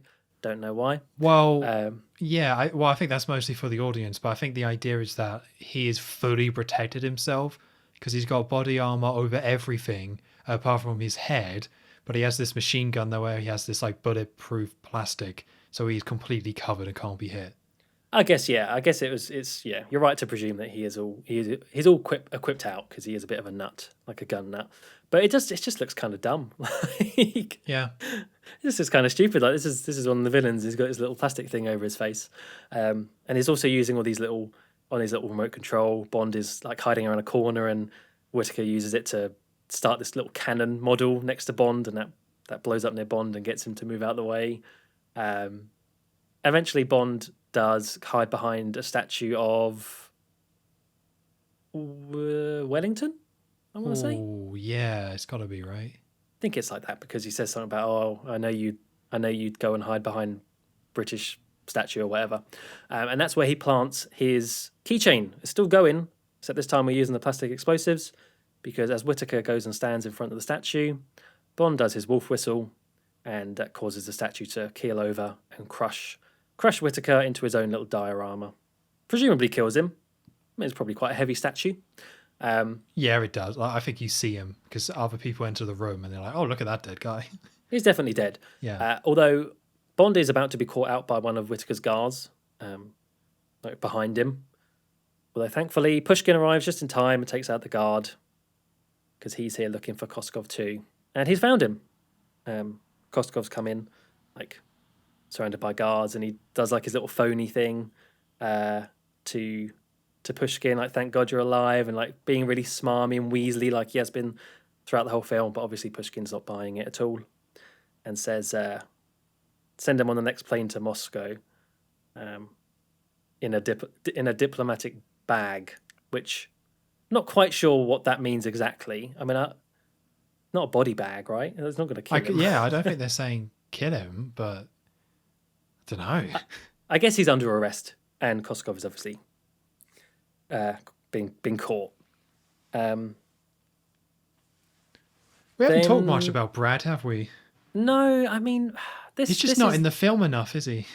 He's not. He's not in the film very much, and I think I don't know what it is about that character, but I just never really got any sort of villainy from him. Yeah, I think it's because whenever we've seen him before, he's been quite cheerful. He's been quite cheerful eating lobster, and so I just can't take him very seriously. Yeah, he's got that very like optimistic, friendly American vibe where everything's a great time and awesome. Yeah, like, he's a little bit like that, but he's just it's like other John Glen films. He's just a little bit diluted. I thought this scene was actually pretty good, but as I said before, just exhausted. Just wanted it to be done. But I thought the scene itself was actually quite fun. Them in this room, he using all the different weapons and Bond being able to take out the key ring. I think that stuff's really fun because it's supposed to be Bond with his PPK versus this guy with all the guns, and he wins with his keychain. So that's pretty cool. It's a fun scene. It's just a scene that's come too late. Like, this is over 2 hours at this point. It's like, it's too late for this. I think part of the issue with this film I have is the fact that it is one of these Bond films that has two villains. It's not the last time we see this. I'm thinking, The World Is Not Enough has a similar sort of idea about two villains. Yeah, GoldenEye as well. GoldenEye as well, yeah.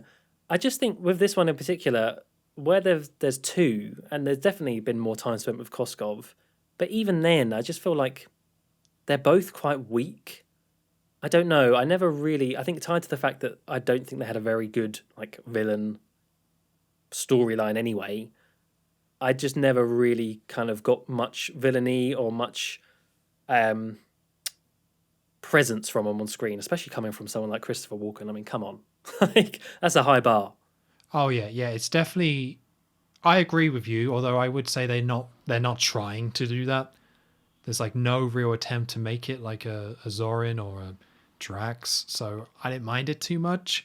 But it would have been stronger probably without Brad Whittaker in here at all. If it was just Pushkin if it was just Pushkin versus Kuskov and it was focused on that, because I really like Pushkin and I actually quite like Kuskov in the end because I like how slimy he is and how super friendly he is towards everyone and all these plots and schemes that he's doing. I think that's quite fun. I quite like that approach.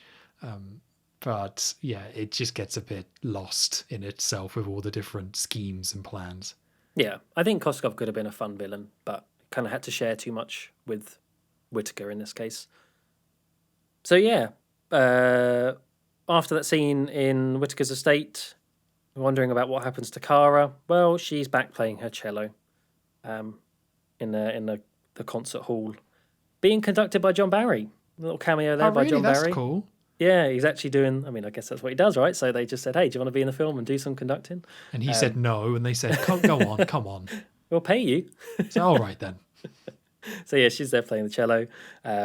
Gets like a standing ovation. I think it's actually meant to be. She is the star of this show because later on you see a poster and it's like Kara Milova World Tour or something like that. Yeah, it's really dumb. Like for no reason, she's now like a superstar cello player. So all right, fine.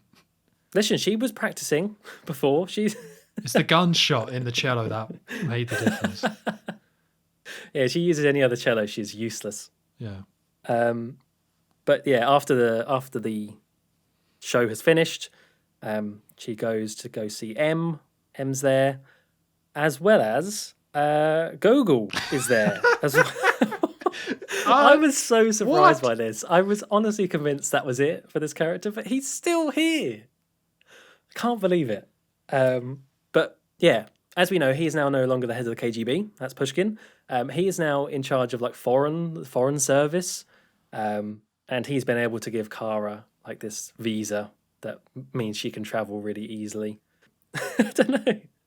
It's just really funny seeing him still there. It's great. I really love seeing him in there. It's Gogol, man. It's such a just be like, hey, oh man, yeah, great, so cool. He's here. You get a little moment where all of the resistance, the Afghan resistance, they turn up. They like barge their way in. They've been late because they were caught up in the airport, but they wanted to make an effort to show up. I can't remember who says about Bond. It might have been Kara, or was it Gogol? Someone says about Bond, like where's Bond, and M says that he's still on assignment, which is obviously very sad for Kara. She wants him to be there, so she goes back to her dressing room, and as she's there, she sees from behind a sort of divider the keychain, a hand hold out the keychain and whistle. She goes behind, and there's Bond, and he says that he wouldn't want to miss his performance. And of course, we end with them kissing and getting a nice little "Oh James" just before the credits roll. The end. I'm not that mad about this scene because I was just so tired. I just didn't care. I was like, Gogol, hooray! And then everything else was like, whatever, white noise. But I thought this was just pretty dumb. But it's just because it's all about Kara and it's another comedy scene. It's supposed to be funny, like Cameron storming into the room. And then M, like they say, like, we had trouble getting through the airport security. And M's like, I can't imagine why. It's like, M, come on! Ba-dum-bum. But yeah, it's supposed to be like the fun stuff, and it's not as bad as other ones. You know, it is moving away from the formula that we had with Roger Moore a little bit, but I don't need all these characters in a room and everything's amazing for everyone. And screw Kara, like, why is she suddenly so good at cello? Like, forget that. Like, I just didn't buy it. It just felt too like Hollywood, and everyone has a laugh in a room and everything's great. It is a bit like, let's get the whole gang back together at the end, isn't it? Yeah, it's very much that. Like, they were 2 steps away from doing like a dance routine or singing I'm a Believer, like the end of Shrek. Oh my God. Now that would have been something. Yeah, I don't know. It is a bit schmaltzy, this ending. But it is the ending, at least. Although the weird thing about this is that the credits then start playing and like this like romantics 80s pop song plays. Like, we don't get The Living Daylights, we get a completely new song that we haven't heard before. It's like, wow, I guess they were really keen to get like another hit, so they just wrote 2 songs and released them just to make sure one of them was like a hit for them. Yeah, cover all bases. Yeah. And I don't know if this song got remixed in the rest of the soundtrack, because by the time I got to this song, it was kind of too late, but I'm assuming maybe this song is the soundtrack for the romantic scenes that got remixed. I don't know. I think you might be right. I think it is. I want to go back and check now, but I think you might be onto something there. Yeah, which is just makes it feel very backwards. It's like, oh, now we're hearing the song afterwards, but I don't recognize it. Like, I don't recognize it from it. It just makes sense. That's how they would do it. So very strange. Yeah. But that's it. We get the end of the credits and it says James Bond will return. It doesn't say the name or anything like that. That's just where we're at now, I think. I don't think we're going to get that for a good while, I want to say, or ever again. I think we might just be done with that. Yeah. Actually, yeah, that's interesting. So what would the last one have been? From A View to a Kill. Yeah. So the wrong name. Yeah. Oh dear. But yeah, that was The Living Daylights. Was it me or you last time? I genuinely can't remember. We really should just remember like who's odd and who's even. That would be the easier way to remember. Yeah, you're right. Okay, so who? Oh, I think you went first last time. Okay. I think. So I'm going to go first now, and just get this out of the way. Yeah, you're right. I did go first because afterwards you were just like, "What Tom said." Yes, that's right. Well, I'm a little bit sad actually because I think as I said at the beginning of this podcast, I watched this and I liked a lot. I didn't hate that much of it, and yet I didn't really love it coming away from it. But in the discussion of this, I think I've now disliked it more as we've been going through it, which is a shame. There are elements of this film that I really liked. I really liked all the nighttime. I don't know why. I really liked the nighttime Bratislava scene at the beginning. I liked the funfair scene in Vienna. I liked Bond, fooling Kara effectively with these scenes and actually and not just shooting people or whatever. He's doing his job in another method. And I do really like Timothy Dalton. I think we haven't really spoke much about how he's playing Bond. But, he is obviously very different from Roger Moore, and he is such a breath of fresh air coming from 7 Roger Moore films to see this actor that is younger, and you're not getting such a juxtaposition between him and like the stunt doubles and whatever. I do buy him a lot more as a mid-30-year-old James Bond character, which is what he's meant to be from the books. And, interviews with Timothy Dalton at the time, it's very clear that he got that element of the character, like he read the books and clearly understood that was what Fleming's interpretation of the character was as well. It's just a shame that I think a lot of the second half of this film I just got bored of. As I say, the Afghanistan scenes just lasted too long, and the dual villains, I think they didn't really work together very well. Maybe one on their own, maybe just Koskov would have worked quite well, but sadly that's not what we got. But I am going to say, I did like Kara. I'm gonna defend Kara. I think she was very childlike. She was very naive and very kind of starry-eyed. But they kind of went all in with that, and they didn't just try and dumb down the Bond girl when needed to progress the plot. They just had her be a very childlike character all the way through, and I can kind of respect that. So, yeah, very, very middling is what I would say for this film, and that's kind of reflected in where I put it. I actually am moving it from my original position, having now discussed it with you, Tom. But I'm going to put this right below Diamonds Are Forever. Yes! I'm putting it at number 10. I did it. You did it. I actually did have the it. whole time. I actually had it above Diamonds Are Forever, very briefly. Very briefly. But I think now, thinking back to Diamonds Are Forever, I would rather watch that. So, yeah. Oh, yes. Oh, but that means I'm going to be way off of your one, because I think you really did not like this. Well, see, I'm happy. I was a little bit worried about You Only Live Twice. I thought maybe you actually disliked this more than that film. But I knew you couldn't. I knew you would have had way more fun with Diamonds Are Forever than this. That's why I set that as the bar. Yeah, no, that was quite well done there. Well done. Thank you. So, for me, I think, I do want to talk about Tim for a bit, because as you say, we didn't really talk about him much. And I think that's a whole other episode. We could talk about just Timothy Dalton as Bond and how it's different. It's a really interesting topic. But my kind of takeaway with this is that I really liked him as Bond, but he still hadn't really figured out what his Bond was, or him and the team hadn't. Like, this was still a little bit rough as a first film, similar to what we had with Live and Let Die, similar to what we had with Dr. No. Like, they just sometimes take a little bit of time to figure it out, and I got that here. So some elements worked, and I think the next film leans more into those elements, the revenge and the emotion and being kind of more of an actual agent works quite well. But the romantic stuff doesn't kind of work, and the drink stuff, like, they kind of force all of it down your throat, and not all of it works. But again, I don't criticize it too much for it. It's just, it's the first film of a new Bond. It's always going to be a little bit rough. And I find this one a little bit rough as well. So as a film as a whole, this is just such another John Glen film. And I'm really sick of John Glen at this point. We've only got one more after this, but this just feels so similar to the other ones, where it's just like, it's either just kind of average or not that great, and it's too long. So it's kind of really disappointing that we get a brand new Bond and a lot of people are recast and it's supposed to be a fresh star, but they keep the same director. And it just means that this film has a very similar film to the other ones and has similar problems with the pacing and with the complicated plot and the villains not being as good and the action scenes being just like okay. Like, this just feels like such another one. But the problem with me with this film when, say, compared to A View to a Kill is that I had a lot more fun with A View to a Kill, where I didn't quite have as much fun with this one. Far from bad. I still think it's pretty solid and worth a watch.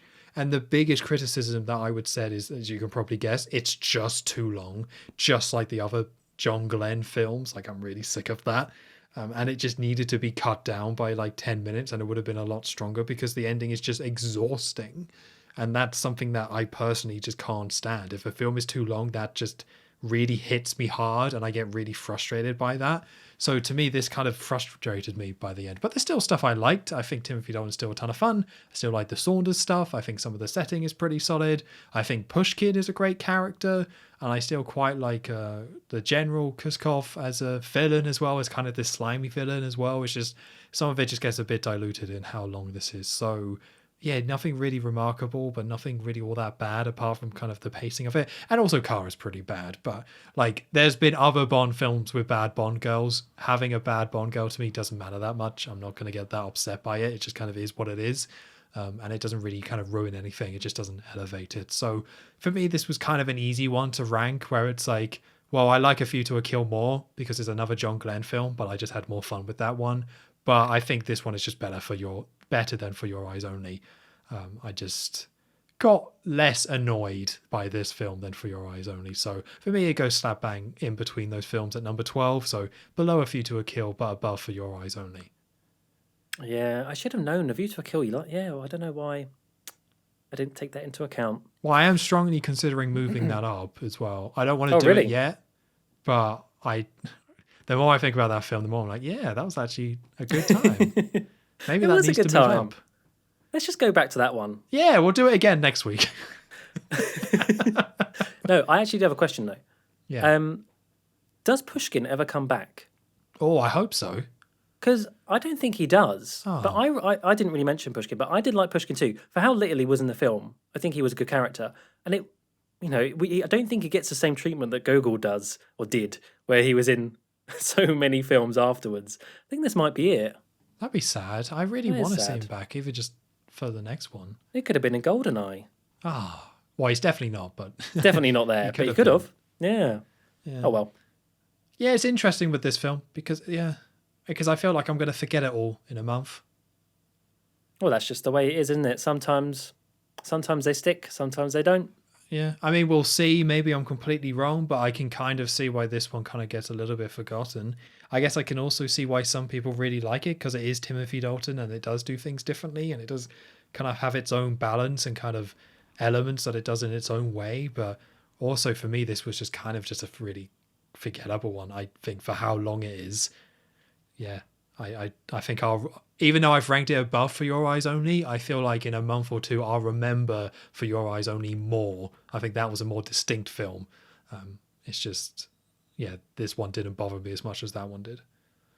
I'm looking forward to License to Kill. I think this was Timothy Dalton's first. I think that they do find their footing a bit more with the character then.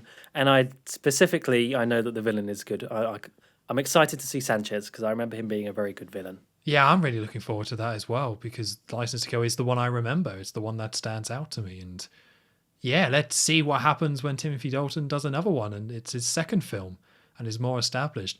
Too bad John Glen is also back, but oh well, can't have it all. Do we hate John Glen now? I don't hate John Glen, but John Glen is similar to Roger Moore, where it's like there's some good things he brought to the franchise. He just had the franchise for far too long. Yes. I think that's a fair analysis. Like, somebody else should have directed The Living Daylights and License to Kill, in my opinion. A View to a Kill was pretty good, and he should have just left it there, and fresh blood should have come in. Agreed.